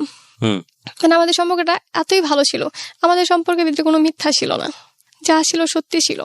আমরা মানে একে অপরকে খুব ভালোবাসতাম। তো যখন ইন্টার শেষ হয়, তারপরে বেকার, মানে 3 মাস সময়টা কিভাবে কাটবো ভেবে পেতেছিলাম না। তো আমি সেই সময়টা একটা টাইম পাসের সময় খুঁজতেছিলাম, যে একটা জব করব বা কিছু করব, জাস্ট টাইম পাস। তো সেখান থেকে হসপিটালে, কোনো আবার একটা হসপিটালে আমি সিভি জমা দিই। তো সেখানে দূর হয়ে যায়, তারপর ওই মানে আমাদের এলাকায় যেটা, সেখানে ম্যানেজ করে দিল, সেখানে আমার জবটা হইলো। কোনো সিবি বা আদার্স কিছু না, আমি জাস্ট একদিন গেলাম, গিয়া জিএম এর সাথে ডিরেক্ট কথা বললো যে আচ্ছা তুমি চাইলে আজকে থেকে জয়েন করতে পারো, কাল থেকেও জয়েন করতে পারো। কিসের জব ছিল এটা? এটা ছিল রিসেপশন প্লাস আমার কাজ শেখা, মানে আমি কোনো টাইপ জানতাম না, আমার একদম নতুন। আমি এই কাজটা করার প্রয়োজনটা কি ছিল? বাড়িতে তো প্রয়োজন, জাস্ট টাইম পাস, আর কিছু। আপনি পড়াশোনা করতেন ওই সময়টাতে? ওই মানে ইন্টারের পরে যে 3 মাসে গ্যাপটা থাকে রেজাল্ট, ওই সময়টা। আচ্ছা, ওকে। তো সেখান থেকে শুরু হয়, যেটা আস্তে আস্তে আমার ভালো লেগে যায়। তো ওইটা 4 মাসের মতন হয়। 4 মাসখানে একদিন, মানে ওই হসপিটাল থাকাকালীনই আমার ফ্যামিলি থেকে, মানে আমার ফ্যামিলি কখনো চাইতো না যে তুমি কেন জব করবা, তোমার তো কোনো কিছু অভাব নাই, তোমার বাবা তোমার এত দেয়, তোমার না চাইতে তোমার সবকিছু দেয়, তোমার মান্থলি খরচ তুমি কোনোদিন চায় নাও নাই, তোমার কোনোদিন 10 টাকা 20 টাকা বা 100 টাকা 200 টাকা দেওয়া হয় না, তোমার মান্থলি একটা অ্যামাউন্ট আছে সেটা তোমার সে দেওয়া হয়।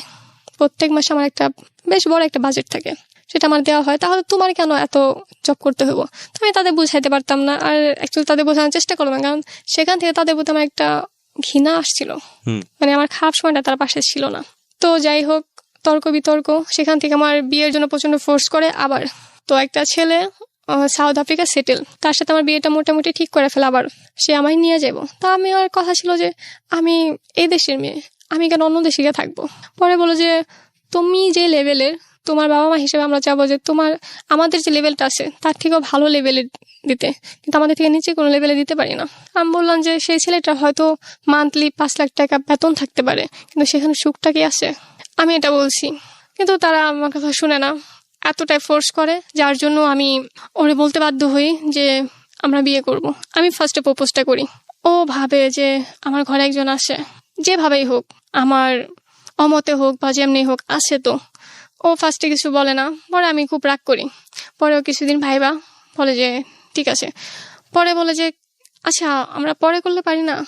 আমি বললাম হ্যাঁ পরে করলে পারা যায়, কিন্তু আমি একটা সাহস পাবো যে আমি এই সমস্ত করতেছি, আমার একটা কারণ আছে, একটা ভরসা আছে। পরে ও রাজি হয়। এদিকে আমি পুলিশে যাওয়ার জন্য প্রিপেয়ার নিতেছিলাম, কারণ আমার ছোটবেলা থেকে স্বপ্ন ছিল যে আমি পুলিশ হব।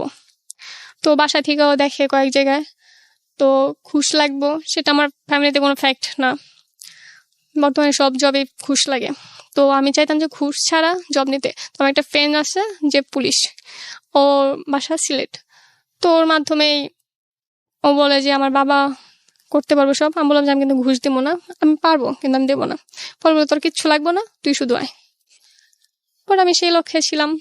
আমাদের প্ল্যান ছিল যে ওখান থেকে যাব, আমরা একটা টাকা মানে ভালো একটা অ্যামাউন্ট আর্ন করার পর ওর লিগালি ডিভোর্স দিয়ে দিব, তারপর আমরা বিয়ে করব। কিন্তু আমার ফ্যামিলি প্রেশারের জন্য সেটা হয়ে উঠলো না, যার জন্য আমরা লুকায় বিয়ে করতে বাধ্য হলাম। তো বিয়ে করলাম। বিয়ের পর লুকায় বিয়ে করলেন বলতে আমি লুকায় বিয়ের ঘটনাটা একটু জানতে চাই। লুকায় বিয়ে বলতে আমি শুধুমাত্র বিয়ে করে সেটা ও যেন কারো না হয়, আর আমি যেন কখনো অন্য কারো দিকে যাইতে না পারি, আমার যেন কখনো অন্য কারো প্রতি উইক হইতে না হয়, মানে নিজের মধ্যে একটা বাধা সৃষ্টি সেটা করে নিলাম আর কি, কাউকে না জানায়।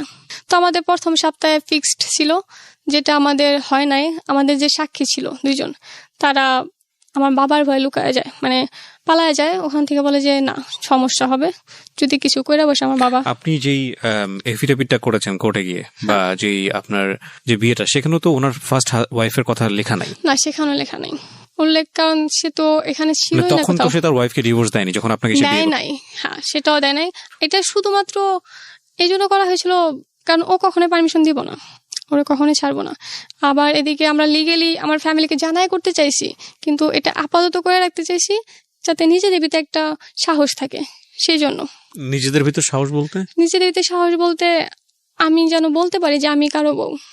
আমি মেন্টালিটির কোনো ব্যাখ্যা পাই না, এটা আপনি ফার্স্ট টাইম না, এরকম অনেক টিনেজার, তখন তো আপনি টিনেজার না বলা চলে, 18 বছর বয়স, তখন টিনেজারই বলা চলে, যারা এখানে আসে এবং এসছে এই একটা জায়গা থেকে তারা বলে যে সে আমি তো কারো ওয়াইফ, সে তো আমার হাজবেন্ড। বাট এটা কি এনসিউরিটি দেয়, এটা কি দেয় কোনো ব্যাখ্যা আমার কাছেও নাই এটা।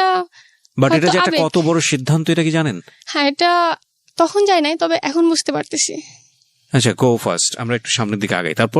তারপর আমার যেদিন বিয়ে হয় সেদিন আমার প্রচন্ড জ্বর ছিল। আমার জ্বর নর্মালি খুব কম আসে, 4 বছর 5 বছর, সর্বনিম্ন 4 বছর। যখন আসে 1 সপ্তাহ বিছানা থাকবো আর অবস্থা খুব খারাপ থাকবো। তো বিয়ের দিন প্রচন্ড জ্বর, তো আমি ওরে বলি নাই যে আমার জ্বর, তো সে অবস্থায় যাই। কিন্তু আসার পরে আমি আবার একটা ফ্ল্যাট নিয়েছিলাম, আমার হসপিটালের সাথে একটা ফ্ল্যাট ছিল। আমাদের নিজস্ব বাড়ি আছে, আমাদের ওখানে 2টা বাড়ি, তার সত্ত্বেও আমি একটা ফ্ল্যাট নিয়েছিলাম। রাত হইলে বা টাকার তো সমস্যা নাই। তো আপনাকে হাত খরচটা কে দিত? আমার বাবা দিত। কত টাকা দিত প্রতি মাসে? আমি যখন যেমন দাবি করতাম। তা আনুমানিক অন এভারেজ 5,000 6,000। আর আপনি ফ্ল্যাটটা নিলেন, এটার ভাড়া কত ছিল? ওটার ভাড়া ছিল 3,000। এটা গাজীপুর এরিয়াতে? হ্যাঁ। ওকে, তারপর ওখান থেকে কি হিসেবে ফ্ল্যাট নিলেন? জামাই বউ? না, সিঙ্গেল ফ্ল্যাট নিলেন। ওটা কেন নিলেন তাহলে? সিঙ্গেল ফ্ল্যাট নিলাম জাস্ট কোনো ঝামেলা হলো বা রাতে যাইতে সমস্যা হলো, ডিউটিটা আমার আস্তে আস্তে বাড়তেছিল। রাতে যেতে সমস্যা হলো মানে কোথায় যেতে সমস্যা? মানে আমার বাসা যেতে ওখান থেকে 10 মিনিট সময় লাগে। তো 10 মিনিটে এটা আপনার বাসায় জানতো যে আপনি যে ফ্ল্যাটটা এখানে ভাড়া নিয়েছেন? জানতো? বাসায় জানতো। ওকে, তার মানে ভাড়াটা তারাই বিয়ার করতো? হ্যাঁ।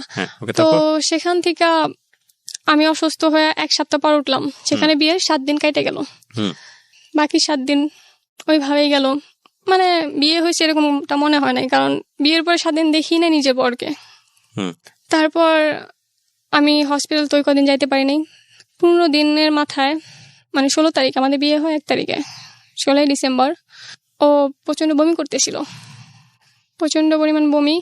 তো আমি বিকেলবেলা ওরে গিয়া 2টা ট্যাবলেট দিয়ে আসলাম বমির, যাতে খায়। তো দিয়ে আসার পরও খাইলো, তারপর বমি কমলো না। সেদিন 16 ডিসেম্বর হিসেবে আমাদের হসপিটালে একটা প্রোগ্রাম ছিল। তো আমার ছোটবেলা থেকে রান্না বান্নাটা খুব ভালো পারতাম আমি। তো হসপিটালে যাওয়ার পরে আমি রান্না একদিন করছিলাম, সেই জন্য স্যার বললো যে আজকে তো তুমি করো। তো সেই সূত্রে রান্নাটা করতে গেছি। স্যার, আমি ফার্স্টে থাকতে চাইছিলাম না, স্যার পর রিকোয়েস্ট করলো। রিকোয়েস্ট করার পর আমি 6 তলা চলে গেলাম রান্নার জন্য। দেন রান্না করলাম, রাত্রি 10টা বাজে নিচে নামলাম, মানে গ্রাউন্ড ফ্লোরে নামার পর এখন ওর চাচা যে উনি এসে ভাইস্তা বলে রাখতেছে, ভাইস্তা কোথায়, কোন কেবিন আসে। তখন আমি জানি যে ভাইস্তা তো একজনই আসে, আর কারো ডাকবো না। আমি খাবারটা মানে ঢিল মেরে সেটা আমি ওরা খুঁজতে গেলাম, মানে সবাই আমার দিকে হা করে থাকা রয়েছে, হঠাৎ এরকম সিনকেট ক্যান করতেছে। তো আমি চেম্বারে গিয়ে দেখি যে ও বেডে শুয়ে আছে। পরে আমি ওরে দেখে বললাম, আপনি এখানে কেন? ও বলতেছে এত রাত হয়ে গেছে, আমার ডিউটি নর্মালি 7টা অবধি, তো আমি রাত করি না। তো এই জন্য চিল্লাতেছে কেমনে আমি বাসায় যাব। আমি ওটা না ভেবে সেরা ও হসপিটাল অ্যাডমিট কেন, এটা না আমি বেশি ভাবতেছি। পরে রিপোর্ট আসলো, রিপোর্ট দেখা তো আমার চোখে একদম জল চলে আসলো, যেটা কি দেখতেছি আমি। দেন আমি রিপোর্টগুলো নিয়ে স্যারের কাছে গেলাম। স্যার বলতেছে, স্যার আমার নর্মালি তুই করে বলতো যে এই ছেলেটার তো 2টা কিডনি শেষ। আমি বললাম এটাই কি বলতেছেন? পরে কি হয়েছে 2টা কিডনি শেষ, মানে নষ্ট হয়ে গেছে, 2টা কিডনি ড্যামেজ। আমি বললাম স্যার এটা কিভাবে বিয়ের সম্ভব? কতদিন পরে জানলেন? বিয়ের 15 দিন পর। আচ্ছা, এটা আপনার হাজবেন্ডও আগে থেকে জানতো না? না, ও জানতো না। আচ্ছা, তারপর কি হলো? তারপর আমি কান্না করতেছি, স্যার বলতে যে আরে কান্না করতেছিস কেন? আমি বললাম না স্যার আমাকে এলাকার ওনারা তো। তো কেউ জানে না যে হ্যাঁ। পরে বললাম স্যার আমাদের এলাকার তো। পরে স্যার বললো যে যাই হয়েছে, ওরা খুব গরিব, ওদের এটা জানানো দরকার নাই, কা কিছুদিন গেলে এমনি মারা যাবো, জানানো দরকার নেই, কোনো রিপোর্ট দিব না, নর্মাল একটা রিপোর্ট, ভুয়া রিপোর্ট বানায় তারা দিতে চাইতেছে। মানে টোটাল কথা এই হাসপাতালে আপনি কি করতেন? ফ্রন্ট ডেস্ক অফিসার ছিলেন, রিসেপশনিস্ট ছিলেন, আর টুকটাক কাজ শিখতেন। হ্যাঁ। তো আমি স্যারে আর কোনো ফোর্স করলাম না যদি ফ্লাশ হয়, সেই জন্য আমি ল্যাবে গিয়ে সেটা ল্যাবের যে ভাইয়াটা ছিল বললাম যে রিপোর্টগুলো আমায় দেন। পরে বললো যে আচ্ছা, আমার আবার আপু বলে ডাকতো, আপনি কাছে রাখেন, দিয়েন না কিন্তু। আমি বললাম আচ্ছা ঠিক আছে। পরে সেগুলো নিয়ে আমি ওরা কিছু জানাইলাম না। পরে গাজীপুরের হাসপাতাল? হ্যাঁ, মানে গাজীপুরে হাসপাতাল। দেন ওখান থেকে আমি ওদিনকে ওদের বাসায় যাওয়ার কথা ছিল। ওদের বাসায় বলতে এই জন্য যাওয়ার কথা ছিল, অনেক রাত হয়ে গেছে গা, আবার এলাকায় একটা ছেলে আমায় খুব ডিস্টার্ব করতো, যার জন্য ভয় পাইতো। পরে বলে আজকে আমাদের বাসায় থাইকা যাও, যেহেতু আমার ফ্ল্যাট আছে, ফ্ল্যাটে বাসায় আমার বাসায় প্রবলেম হবে না। তো সেদিন আমি ফার্স্ট ওদের বাসায় গেলাম, রাতের অন্ধকারে গেছি ওদের বাসায় কেমন, আমি কিছুই জানতাম না। তো ওদের বাসায় গিয়ে আমি কান্না করতে করতে যাইতেছি, ওর মা আমায় বললো যে কি ব্যাপার, ঠান্ডা লাগছে নাকি তোমার, অন্ধকার দেখতেছে না। ওর মা জানতো বিয়ের ব্যাপারটা? হ্যাঁ, বিয়ের ব্যাপারে জানতো বলে তো। ওর ওয়াইফ কোথায় থাকতো? ওর বউ, ওরা আলাদা বাড়িতে থাকতো, কারণ ওর মা আর ওর বাবা ওর বাড়ি থেকে বের করে দিছিল। আচ্ছা, মানে শুরু থেকে খুব খারাপ ব্যবহার করছে, মানে নিজেরাই ভুল করে একজন আনছে, আবার নিজেরাই বের করে দিছে। তো ওর ওয়াইফ কোথায় থাকতো? একই এলাকায়, কিন্তু ভাড়া বাড়িতে, আর আমি গেছিলাম ওদের বাড়িতে, মানে ওর বাবা মা যেখানে থাকতো সেখানে। তো ওখানে যাওয়ার পর আমি সবকিছু বললাম যে এই সমস্যা, তারা ডিরেক্ট বলতেছে না আমি বিশ্বাস করি না। মানে কি আপনি পুরো বিষয়টা ওপেন করে দিলেন? হ্যাঁ, আমি বললাম যে ওর কিডনি 2টা ড্যামেজ। পরে বললাম আমি বিশ্বাস করি না। কে বলছে সেটা? ওর মা, ওর বাবা। তারপর আমি পরের দিন হসপিটালে বাহিরে। ওকে বলেননি, ওর বাবা মাকে বলেছেন? না, ওরে বলি না, কোনো ভাঙা পড়বে প্রচন্ড, আমি বলতে পারি নাই। পরে ওর বাবারে ডাকলাম, ডাকার পরে রিপোর্টগুলো দেখালাম, বোঝে না, তারপরে দেখাইছি যে দেখেন এই সমস্যা, অন্তত মনের এটা দূর করার জন্য আপনি ঢাকা যে একটা টেস্ট করেন, তাও সে রাজি হচ্ছে না। পরে আমি বাসা থেকে কিছু না বললাম, আমার বাসা থেকে ওরে নামিয়ে চলে গেলাম ঢাকা কিডনি হসপিটালে, কিডনি ফাউন্ডেশনে আসলাম। আয়সা রাত্রেবেলা ফোন দিয়ে আমারে বললাম যে আমি ঢাকা আসছি, আমার এক ফ্রেন্ডের বাবা অসুস্থ, ও কিছু বুঝে না, তাই আমি নিয়ে আসছি। তো আমার সেরকম কোনো রেসপন্স করে নাই, কিছুই বলে নাই, কারণ আমার অ্যাকচুয়ালি বাইন্দা রাখতে পারে নাই, ছাড়া হয়ে গেছিলাম পুরা। মানে আপনাকে আর কন্ট্রোল করার কোনো ব্যবস্থা ছিল না। তারপর আমি যেটা করলাম, ওর টেস্ট করালাম, সবকিছু পজিটিভ আসলো। তখনও বিশ্বাস করে না ওর ফ্যামিলি, মানে যা বলেছে তাই, আসলে 2টো কিডনি নষ্ট। হ্যাঁ, কিডনি নষ্ট, কিন্তু ওর ফ্যামিলি মানতেছে না। পরে তখন ওর বউকে একটা চেন দিছিল, সোনার চেন, ওটা বিক্রি করা, আরো কিছু বিক্রি করা, ওর মার পুরানো একটা টিভি ছিল, আগের দিনের যে টিভিগুলো, 2500 দিয়ে বিক্রি করছিল, একটা ফ্রিজ, ছোট একটা ফ্রিজ, এগুলা বিক্রি করা, আর ওর মার একটা কানের দুল ছিল, আর ওর ক্যাশ ছিল, মানে ওর মা সামান্য কিছু বিক্রি করা। দেন তারপরে ভর্তি করানো হয়, যেটা সম্পূর্ণ আমার তাগিদে। কোথায় সেটা? এটা কিডনি ইনস্টিটিউটে। ওকে। কিডনি ইনস্টিটিউটে তখনও তাও করা হয়তো না, তখন ওর বাবা আসছে ফার্স্টে, মানে ভর্তি করানোর উদ্দেশ্যে আসা হয়েছে, কিন্তু কিডনি ফাউন্ডেশনের সামনে দাঁড়ায় উনি বলতেছে আমি জাস্ট রক্ত দিতে আনছি, আমি তো অন্য কিছু করাবো না। তখন ও চেতে যেয়ে বলছে, মানে একটু খারাপ ব্যবহারই করছে, যে রক্ত দিতে আনছো, রক্ত তুমি বললা ভর্তি করবা, তাহলে এখন রক্ত দিতে আনছি এটা কেন বলো? যেখানে ওরা যদি এমনি রক্ত দেওয়া হয় ও মারা যাবে ডিরেক্ট, এটা জানা সত্ত্বেও সে ওখানে করতেছে। পরে উনি সিনকেট করে সে চলে গেল ওখানে রাইখা, আমি একা। সেদিন থেকে আমি একা ওরে সামলাইতেছি। তারপর ওখানে আর হইলো না, কারণ ওখানে প্রচন্ড খরচ। তারপর সরার দিতে গেলাম, যেখানে বন্ধ ছিল সেদিন, যার জন্য ভর্তি হতে পারলাম না। তারপর সরাদি থেকে বলে দিল যে পাশে একটা হসপিটাল আছে, ওখানে আপনি ট্রাই করতে পারেন। তারপর কিডনি ইনস্টিটিউটে গেলাম, সেখানে গিয়ে আমরা ভর্তি হলাম। ভর্তি হওয়ার পর ওর ডায়ালিসিস করবে। এখন সেটা একটা খরচ আছে, ক্যাথেটার করার জন্য 5,000 টাকা লাগবে। টাকা পয়সা সবকিছু আমার কাছে। তখনও মানে জানে মাত্র কিছুদিন, তার আগে ওরে আমি কিছু জানাইনি। ওর বাসায় বলে দিয়েছিলাম ও জানে কিছু না জানে। দেন ওরে জানানো হলো। তারপর ওখান থেকে ডাক্তাররা বললো এই অল্প বয়সে এটা, মানে সবাই প্রচন্ড আফসোস করতে লাগলো। তখন ওর শরীর ভাঙে নাই, ওর ওজন তখন 80 কেজি। তখনও 80 কেজি। প্রথম যেদিন ডায়ালিসিস করা হয় তখন ওর ওজন আসে 72 কেজি প্রথম ডায়ালিসিসে। ওখানে থাকি আমরা 3 দিন ডায়ালিসিস দেই, কিন্তু ওখানে আমরা থাকি হলাম প্রায় 11 দিন। ওই 11 দিনে লোকের মুখে শুধু একটা কথাই শুনছি, তোমার আর কেউ নাই, তোমার তো আজ অব্দি কেউ দেখতে আসলো না। এই এতদিন ভর্তি রইলাম, একটা দিনের জন্য না ওর বাবা না ওর মা কেউ একটা দিনের জন্য দেখতে আসে নাই। তারপর সেটা না আমি কোনো ছিল না, লোকে কথা বলতো, এক কান্দা ঢুকাইতাম আর এক কান্দা বের করে দিতাম। কিন্তু আমার বাড়িতে আমি মিথ্যা বইলে আসছি। আমি তখন বলছিলাম যে যেহেতু আমার পুলিশে যাওয়ার কথা ছিল, তখন মোটামুটি সবকিছু ঠিকঠাক। আমি বলছি যে আমার মানে কিছু টেস্ট আছে সেগুলো করাইতে হইব, যার জন্য আমার যাইতে হইব। আমি সেজন্য গেলাম, মানে এটা তাদের বুঝাইলাম, কিন্তু আসলে তো আমি ওর পাশে এসে দাঁড়াইছি। তারপর এখান থেকে ডিরেক্ট বাসায় চলে গেলাম। বাসায় যাওয়ার পর এখন তো আমি বাসায় বলে দিছি, এখন ওদিকে লেট হইতেছে, আমার তো এখন বের হইতে হইব, যার জন্য আমি বাসা থেকে বের হইলাম। বাসা থেকে জানে যে আমি পুলিশে যাচ্ছি, কিন্তু তখন আমারটা ফিক্সড হয় নাই। কিন্তু যখন ফিক্সড হইল তখন ওর অবস্থা খারাপ হইতে থাকলো। তখন আমি কিছুদিন ওর ফুপুর বাড়িতে থাকি, ওখানে আমার আলাদা রাখি। বাসায় কি জানতো আপনি যে এতদিন ধরে ওর পিছনে দৌড়াদৌড়ি করছেন? না, এগুলো আমার বাসায় কিছু জানতো না। ওকে।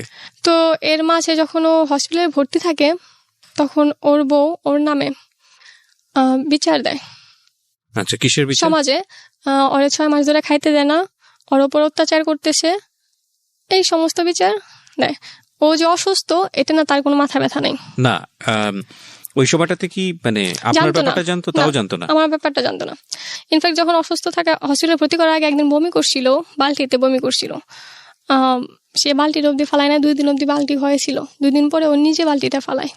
মানে এতটাই শুধুমাত্র ওর টাকা পয়সা খাইতে পারছে, ওর সাথে ঘুমাইতে পারছে, শুধু ওরে পছন্দ করে নাই। ওরে পছন্দ বলতে ওর কাজ করতে পছন্দ করে না, এক কথা। দরকার কি আপনি তাকে নিয়ে কোনো মন্তব্যই করেন না, আপনি বরং আপনার জায়গায় থাকেন। হ্যাঁ, তারপর সেখান থেকে গিয়ে বিচার দিল এই সমস্ত হাবি যাবি।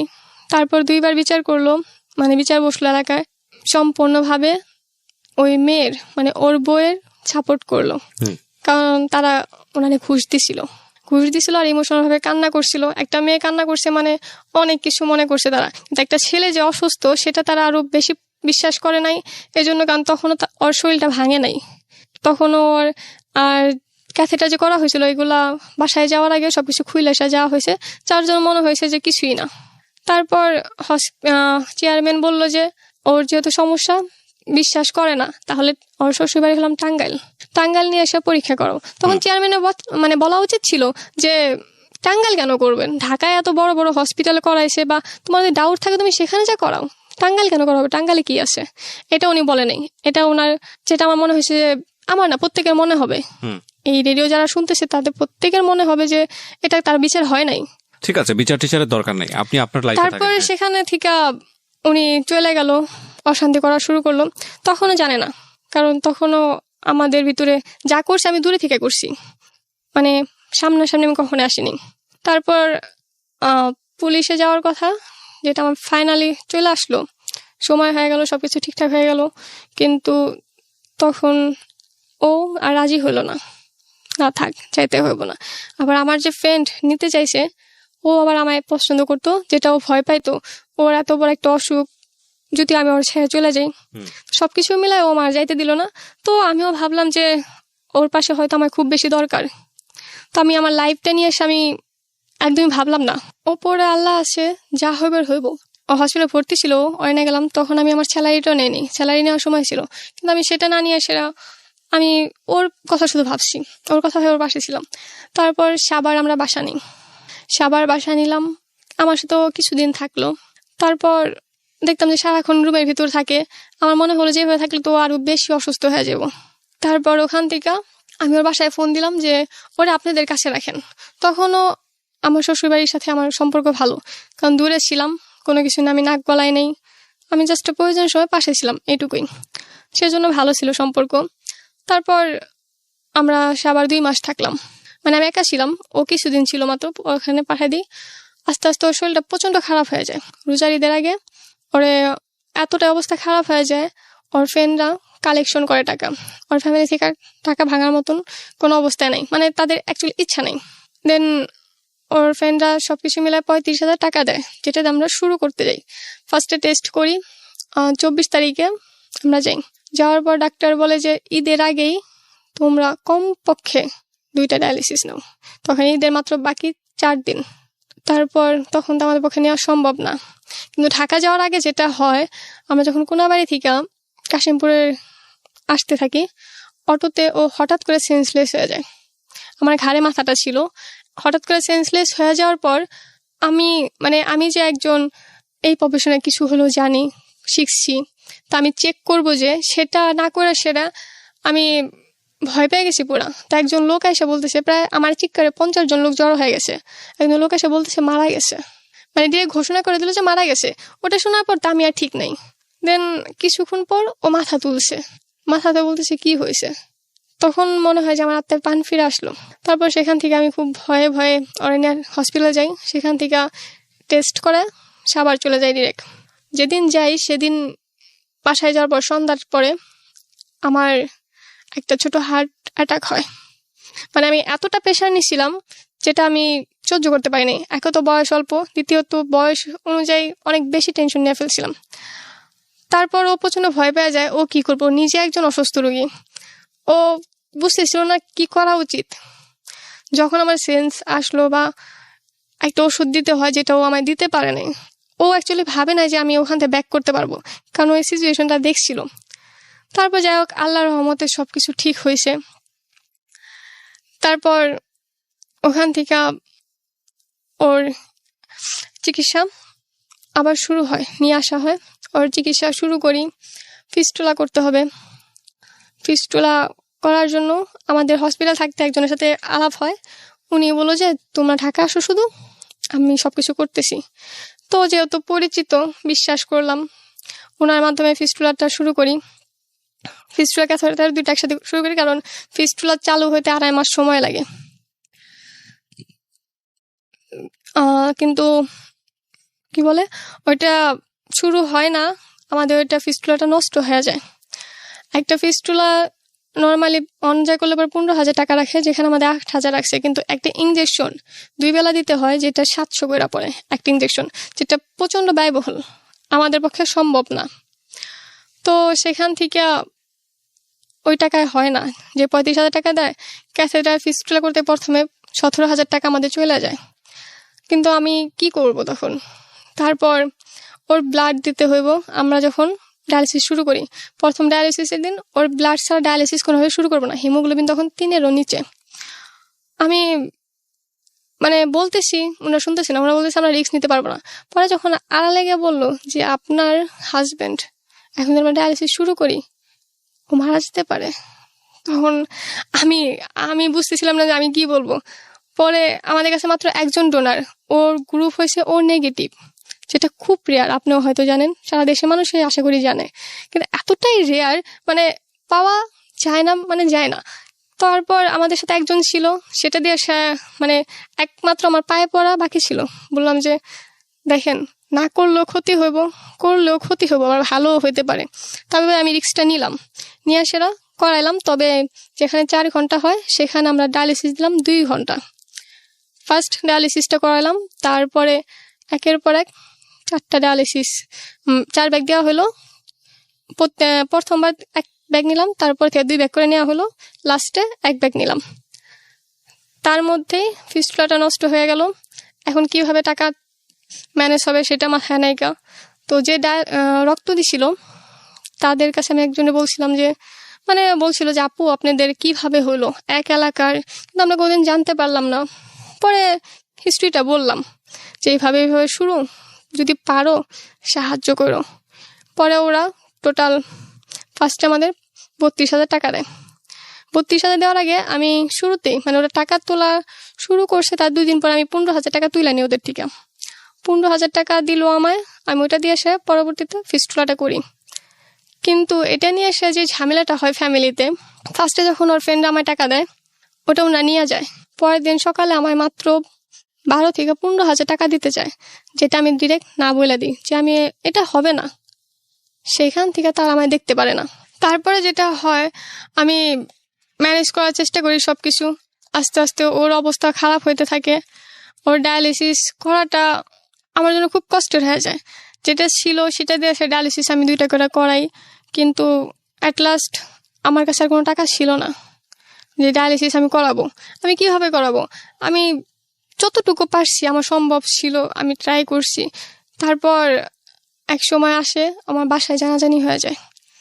অ্যাকচুয়ালি জানাজানিটা হইতো না ঈদের আগের দিন, কুরবানিদের আগের দিন আমি আমার বাড়িতে যাই, যেহেতু আমার বাড়িতে জানি যে আমি জব করি, তো ছুটিতে সবাই আসে বাড়িতে। আমার ফ্যামিলিও অধীর আগ্রহে বসে আছে যে আমিও আসবো, তো সেই হিসাবে শুধুমাত্র দেখানোর জন্য আমি আসছি। সেদিনও এতটা অসুস্থ হয়ে পড়ে, ওরে হসপিটালে নেওয়ার মতন কেউ নাই। ওর বাবা মা বোন কেউ নাই পাশে। ইনফ্যাক্ট ওরে কিডনি দেওয়ার কথা ছিল শুরু থেকে আমার, কিন্তু আমি জানতাম না যে আমি কিডনি দিতে পারবো। তখন আমি অনেক ভয়ে ভয়ে ওর মারে বলি, ওর মা সময় নেয়, একটা মা সময় নেয় যে ছেলেকে কিডনি দেবে না দেবে না। 1 ঘন্টা পরে ফোন দেয়, বলে যদি লাগে আমি দেব, এমন ভাবে বলে। আমি তারপর বলি যে যাই হোক পাইছি তো। তাও তার ঘন্টাখানিক পর আমি আবার জানতে পারি যে আমি দিতে পারবো। ওই যে ভাইয়াটা আমাদের হেল্প করছে উনি বলছে যে স্ত্রী দিতে পারে। পরে আমি বললাম যেহেতু আমার সাথে ম্যাচ, তাহলে আমি অবশ্যই দেবো। আমি সাথে সাথে ফোন দিয়ে বললাম মা আপনার দিতে হইব না। পরে উনি বলল ঠিক আছে।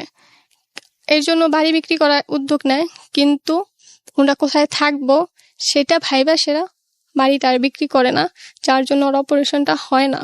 যদি হয়তো এতদিনও সুস্থ হয়ে যেত, যেটা আমাদের ডক্টর বলে। কিছু টাকার জন্য ওর অপারেশনটা হয় না, কিন্তু এর ভিতর যে সমস্যাটা হয়ে যায় আমার ফ্যামিলি জানা যায়, সবকিছু জানতো না। কারণ ওর ফ্যামিলি একদিনের জন্য ওর সামলাইতে পারলো না। যদি একটা দিনের জন্য ওর ফ্যামিলি সামলাইতে পারতো তাহলে হয়তো আমার ফ্যামিলি ফ্লাশ হইতো না, বা আমি যেমনি চলতেছিল চালাইতে পারতাম আরো কিছুদিন। হয়তো এটা মিথ্যা, অন্যায়, তারপরও আমি মনে করছি যে একটা মানুষের পাশে থাকা, একটা মানুষ হিসেবে আমি অন্য কোনো সম্পর্ক টানতেছি না। একটা মানুষ হিসেবে একটা মানুষের পাশে শুধু আমি থাকতে চাইছি। আমি আমার কিডনি দেবো এটা আমি একবারও ভাবি নাই। আমার শুধু একটাই চাওয়া ছিল যে একটা মানুষ হিসেবে একটা মানুষের পাশে থাকবো আর তাকে আমি সুস্থ করব। শুধু তাকে সুস্থ করার জন্য যা কিছু করার। আমি অনেক ছোট হয়েছি, লোকের কাছে হাত পাচ্ছি, আমি সারা জীবন লোককে টাকা দিয়ে আসছি, কিন্তু ফার্স্ট টাইম আমার কখনো লজ্জা লাগে নাই যখন আমি আমার স্বামীর জন্য হাত পাচ্ছি। কারণ কেন লজ্জা পাবো? আমি যদি বাঁচাইতে পারি তাহলে আমার লজ্জা পাওয়ার তো দরকার নেই। আমি সবটুকু চেষ্টা করতেছি, আর আমার মৃত্যুর আগ পর্যন্ত আমি চেষ্টা করে যাব যাতে তাকে আমি সুস্থ করতে পারি। বাঁচা মরার মালিক আল্লাহ। তবে একটা কথা এখানে না বললেই নয়, প্রিয় শ্রোতা, এদের লাইফ দিয়ে আজকের এদের অবস্থাটাকে আপনি কিভাবে জাস্টিফাই করবেন, বা এদের যে ঘটনাটা সেটা দিয়ে আপনি ওদের দিকে হাত বাড়াবেন কি বাড়াবেন না, সেটার একটা বড় রকমের প্রশ্নবোধক চিহ্ন অবশ্যই আছে। কিন্তু আমার মনে হয় যে একটা মানুষ যখন মৃত্যুর দুয়ারে, তখন আসলে কি করে সে মৃত্যুর দুয়ারে পৌঁছেছে, কি হয়েছে না হয়েছে, যদি আপনার হাতে সুযোগ থাকে তাহলে আমার মনে হয় তাকে সেভ করা উচিত। তো এটা হচ্ছে বিষয়। অবশ্যই এই মেয়েটি যে সিদ্ধান্ত নিয়েছে সেই সিদ্ধান্তটা যৌক্তিক ছিল নাকি শুধুমাত্র ইমোশনাল ছিল, সেটার একটা জাজমেন্টের জায়গা অবশ্যই আছে। এবং যে ছেলেটি বিয়ে করেছে সেও সেকেন্ড ওয়াইফ হচ্ছে উনি। ফার্স্ট ওয়াইফ কি এখনো আছে না ডিভোর্স হয়ে গেছে? এখন আছে, তবে অসুস্থ হওয়ার পর থেকে চলে গেছে। মানে উনিও জানে এখন আপনাদের সেকেন্ড বিয়ের ব্যাপারে? উনি জানে কিছুদিন যাবত, মাসখানিক হইব হয়তো। তো উনি জানার পরে কি রিয়াকশন কি ওনার? উনি জানার পর কোনো রিয়াকশন, হ্যাঁ আবার অবশ্য বিচার দিছে, কিন্তু এলাকার লোকজন বলে যে ও যা করছে ঠিকই তো করছে, ওর পাশে একজনকে দরকার, ওর এই সেবাগুলো তুমি কেন পালাই গেছো? তাদের প্রশ্ন একটা, তুমি কেন পালাই গেছো? আর ও যখন ছিল, ও সুস্থ ছিল, ওদের সংসার করতেছিল, আমি ওদের সংসার কিন্তু ভাঙতে আসিনি। আমি তখনই আসছি যখন ওদের সাহায্য করার মতন কেউ ছিল না। আমি শুধু একটা অসহায় মানুষের পাশে এসে দাঁড়াইছি। এবার আমি কোনোদিন আসতামও না। আমি কোনোদিনও আসতাম না যদি ও পাশে থাকতো। Actually আমি আজ এই ভরা মঞ্চে বলতেছি যে ও যদি আসে তো দায়িত্ব নেয়, আমি নির্দ্বিধায় আমার জায়গাটা ছেড়ে দেব। তাহলে আপনি বিয়ে করলেন কেন? আমি বিয়ে করছি, ভালোবাসি, বিয়ে করছি, কিন্তু আমার চাওয়া শুধুমাত্র এটুকুই, ভালো থাকুক, সেখানেই থাক, আমার কাছে থাক বা অন্য কারোর কাছে থাক।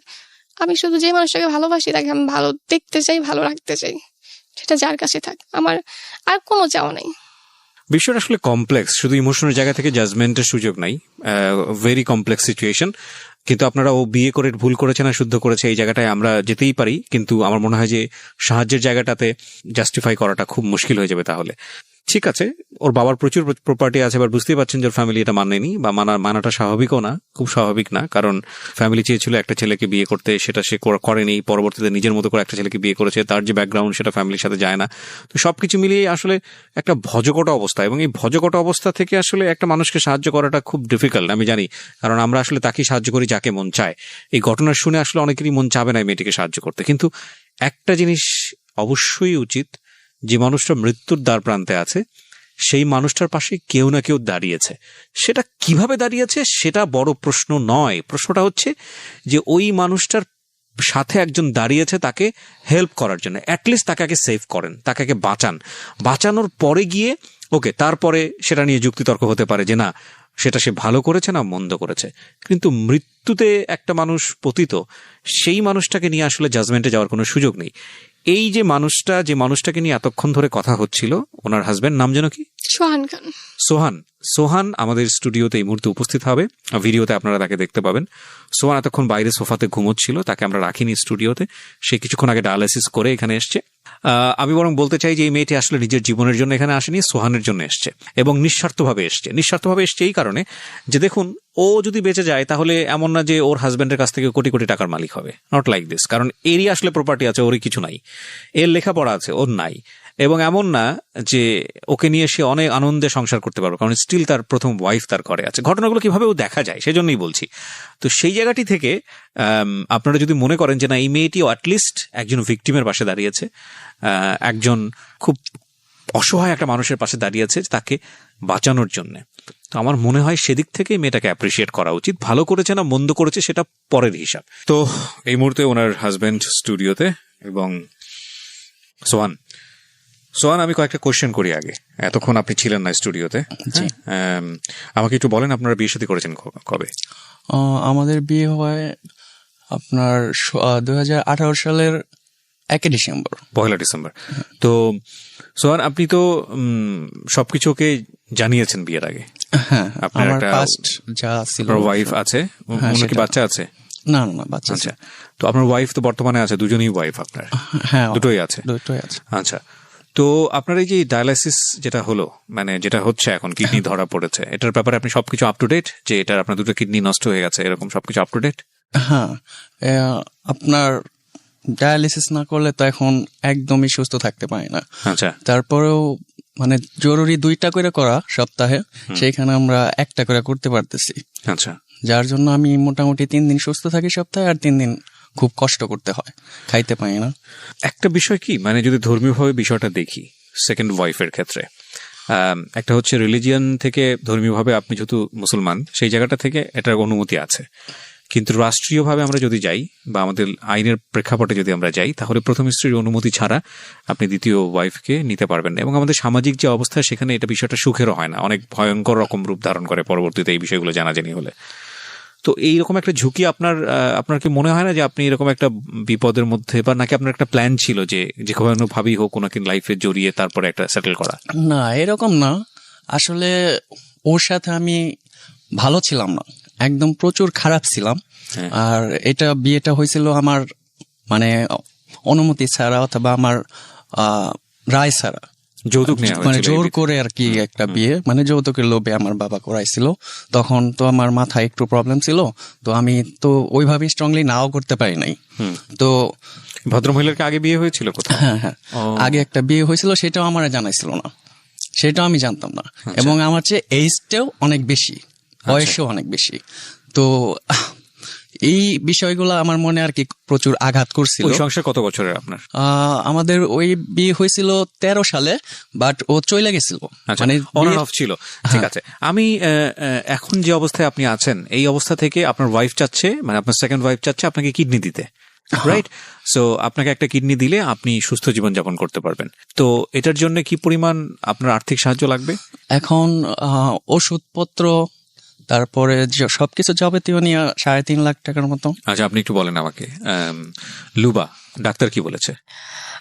ডাক্তার আমরা যখন ভর্তি করে ফার্স্টে বলছে যে দেখো ওর বয়স যেহেতু অল্প, তাহলে তোমরা দেরি করো না, তোমাদের যদি পার্সোনাল ভাবে কোনো সাহায্য দরকার হয় তাহলে আমরা করব, যেহেতু তোমরা খুবই অল্প বয়সে দুইজন, তোমাদের খুব কম টাকা লাগবে, তোমাদের চার্জ লাগবে 2 লাখ টাকা কিডনি চার্জ।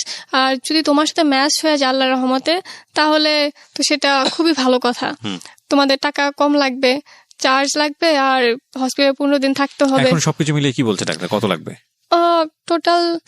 মানে এখন ডায়ালিসিস বা পরে যা খরচ হবে ওষুধের খরচ ছাড়া শুধুমাত্র কিডনি ট্রান্সফার করতে 3,90,000 টাকা লাগবে।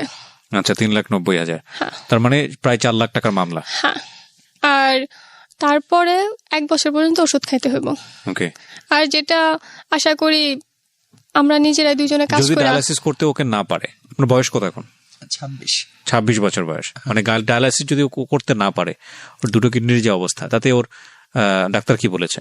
ডায়ালিসিস করতে না পারলে যেটা হবে, ওর পেটে যদি পানি জমে, পেটে পানি জমলে পরে যেটা পেট থেকে বের করতে হবে, আর যেটা আইসিইউ সাপোর্ট ছাড়া করা সম্ভব না। আর প্রত্যেকদিন আইসিইউতে, তার মানে আমরা বুঝতে পেরেছি যে ও আসলে মৃত্যুর সাথে প্রতি মুহূর্তে পাঞ্জা লড়ছে। আপনারা দেখতে পাচ্ছেন না ভিডিওতে, আমি দেখতে পাচ্ছি। আমি যখন স্টুডিওতে ঢুকলো তখনই ওকে বলছিলাম সঙ্গে সঙ্গে আপনার পায়ে পানি চলে এসছে। আপনি তো ডায়ালিসিস করেছেন বোধহয় একটু আগেই, তারপরে ওই অবস্থা। ঠিক আছে, আমি একটু যেটা বলেছি যে সেটা হচ্ছে কি অবস্থায় আপনারা এসছেন এখানে, কিভাবে হয়েছে, ওগুলো নিয়ে তর্ক বিতর্কের সুযোগ আছে, সেগুলো দিকে আমরা বরং না যাই। আমরা বরং এটা কিভাবে দেখি যে এই মেয়েটি একজন ভুক্তভোগী মানুষের পাশে দাঁড়িয়েছে। আমি মনে করি যে মেয়েটা ওর পাশে দাঁড়িয়েছে, এবং এই মেয়েটা যদি ওর পাশে না দাঁড়াতো তাহলে হয়তো এই ছেলেটা আজকে লাখ লাখ মানুষের সামনে নিজেকে প্রেজেন্টও করতে পারতো না। আমরা বরং এভাবে দেখি যে একটা মানুষের জীবন বাঁচানো ফরজ, আমরা এটা জানি। তো সেই জায়গাটা থেকে এই ছেলেটার একটা ব্যবস্থা হোক। কিডনির ব্যবস্থা হয়ে গেছে, শুধুমাত্র 4 লক্ষ টাকা হলে এই ছেলেটা বাঁচতে পারবে। আর একটা জীবন বেঁচে থাকা মানে একটা জীবন মৃত্যুর আগ পর্যন্ত দুনিয়াতে অসংখ্য ভালো কাজ করার সম্ভাবনা থাকে, অসংখ্য ভালো কাজ করার সম্ভাবনা থাকে। আমরা জানি না যে কালকে আমাদের জন্য কি অপেক্ষা করছে, এই ছেলেটি কালকে পর্যন্ত বেঁচে থাকবে কিনা এটাও আমরা জানি না। কিন্তু আমরা যদি এই ছেলেটির জন্য স্টেপ নেই, আমরা যদি এই ছেলেটির জন্য কিছু না কিছু করি, তাহলে এটার দ্বারা আমাদের একটা ভালো কাজ নিশ্চিত হয়ে গেল। এবং প্রত্যেকটি ভালো কাজের একটা রিটার্ন থাকে, নিজের জীবন দশা সেটা পাওয়া যায়, সৃষ্টিকর্তা আমাদেরকে সেটা দেন, এবং মৃত্যুর পরে তো সেটা আছেই। তো সেই জায়গাটা থেকে আমরা বরং কোনো কিছুর যোগ বিয়োগ না করে, ভালো ছিল না মন্দ ছিল ওদের এই প্ল্যানটা বা কি হয়েছে না হয়েছে, সেই জায়গাটায় না গিয়ে আমরা বরং এই ঘটনাটা কিভাবে দেখি যে একদম মৃত্যু পথযাত্রী একটা ছেলে, মৃত্যু পথযাত্রী একটা মানুষ আজকে আমাদের দরজায় দাঁড়িয়ে আছে। মাত্র 4 লাখ টাকা হলে তার বাঁচার সম্ভাবনা হয় with the name of almighty Allah. তো আমরা তাকে সেই সাহায্যটুকু করি। ঠিক আছে, তাদের সংসার সুখের হবে নাকি তারা একসাথে থাকতে পারবে না, নাকি তারা ভবিষ্যতে কিভাবে থাকবে, সেই জাজমেন্ট আমরা বরং না যাই। আমরা বরং এটা চিন্তা করি, সোহান সে এখন মৃত্যু মুখাপেক্ষী, তাকে আমরা সাহায্য করি। হ্যাঁ, তো ওই জায়গাটা থেকে আমি আপনাদের সবাইকে বলবো যে ওর পাশে দাঁড়ান, হি নিডস হেল্প। আপনাদের যদি কোনো ফোন নাম্বার থাকে আমাদের শ্রোতাদেরকে যদি বলতে চান, আমি 2টো নাম্বারের কথা আপনাদেরকে বলে দিয়েছিলাম যে 2টো নাম্বার আপনাদেরই নামে, আপনাদের দুজনের নামে তো। হ্যাঁ, এবং এই দুটো কিভাবে করা আছে? বিকাশ করা আছে, বিকাশ করা পার্সোনাল, আর কি করা আছে? দুইটাই পার্সোনাল ছাড়া করা যায় না। শুধু বিকাশ ছাড়া আর অন্য কিছু করেনি, নগদ বা অন্য কোনো কিছু? না, ওরকম ভাবে করা হয়নি। আচ্ছা, ঠিক আছে। এই 2টো নাম্বার আমি দেওয়ার আগে একটু সতর্কতা বলে দিই। এই 2টো নাম্বার দেওয়ার সঙ্গে সঙ্গে it will be publicly open, এবং এই 2টো নাম্বারে 24 ঘন্টা ফোন আসা, কারোর সঙ্গে আপনার কথা বলা, কিংবা আপনি কারোর সঙ্গে কোনো পার্সোনাল ডিলিংসে যাওয়া, কেউ আপনাকে অর্থ সাহায্য করুক আর না করুক, এগুলো সমস্ত দায় দায়িত্ব আপনাদের নিজেদের। এই ব্যাপারে রেডিও কোনো রেসপন্সিবিলিটি গ্রহণ করছে না, এটা তো আপনারা জানেন এবং মানছেন সেটা। ওকে, সো মেনেই আমি আপনাদের এই 2টো নাম্বার অ্যানাউন্স করতে বলবো।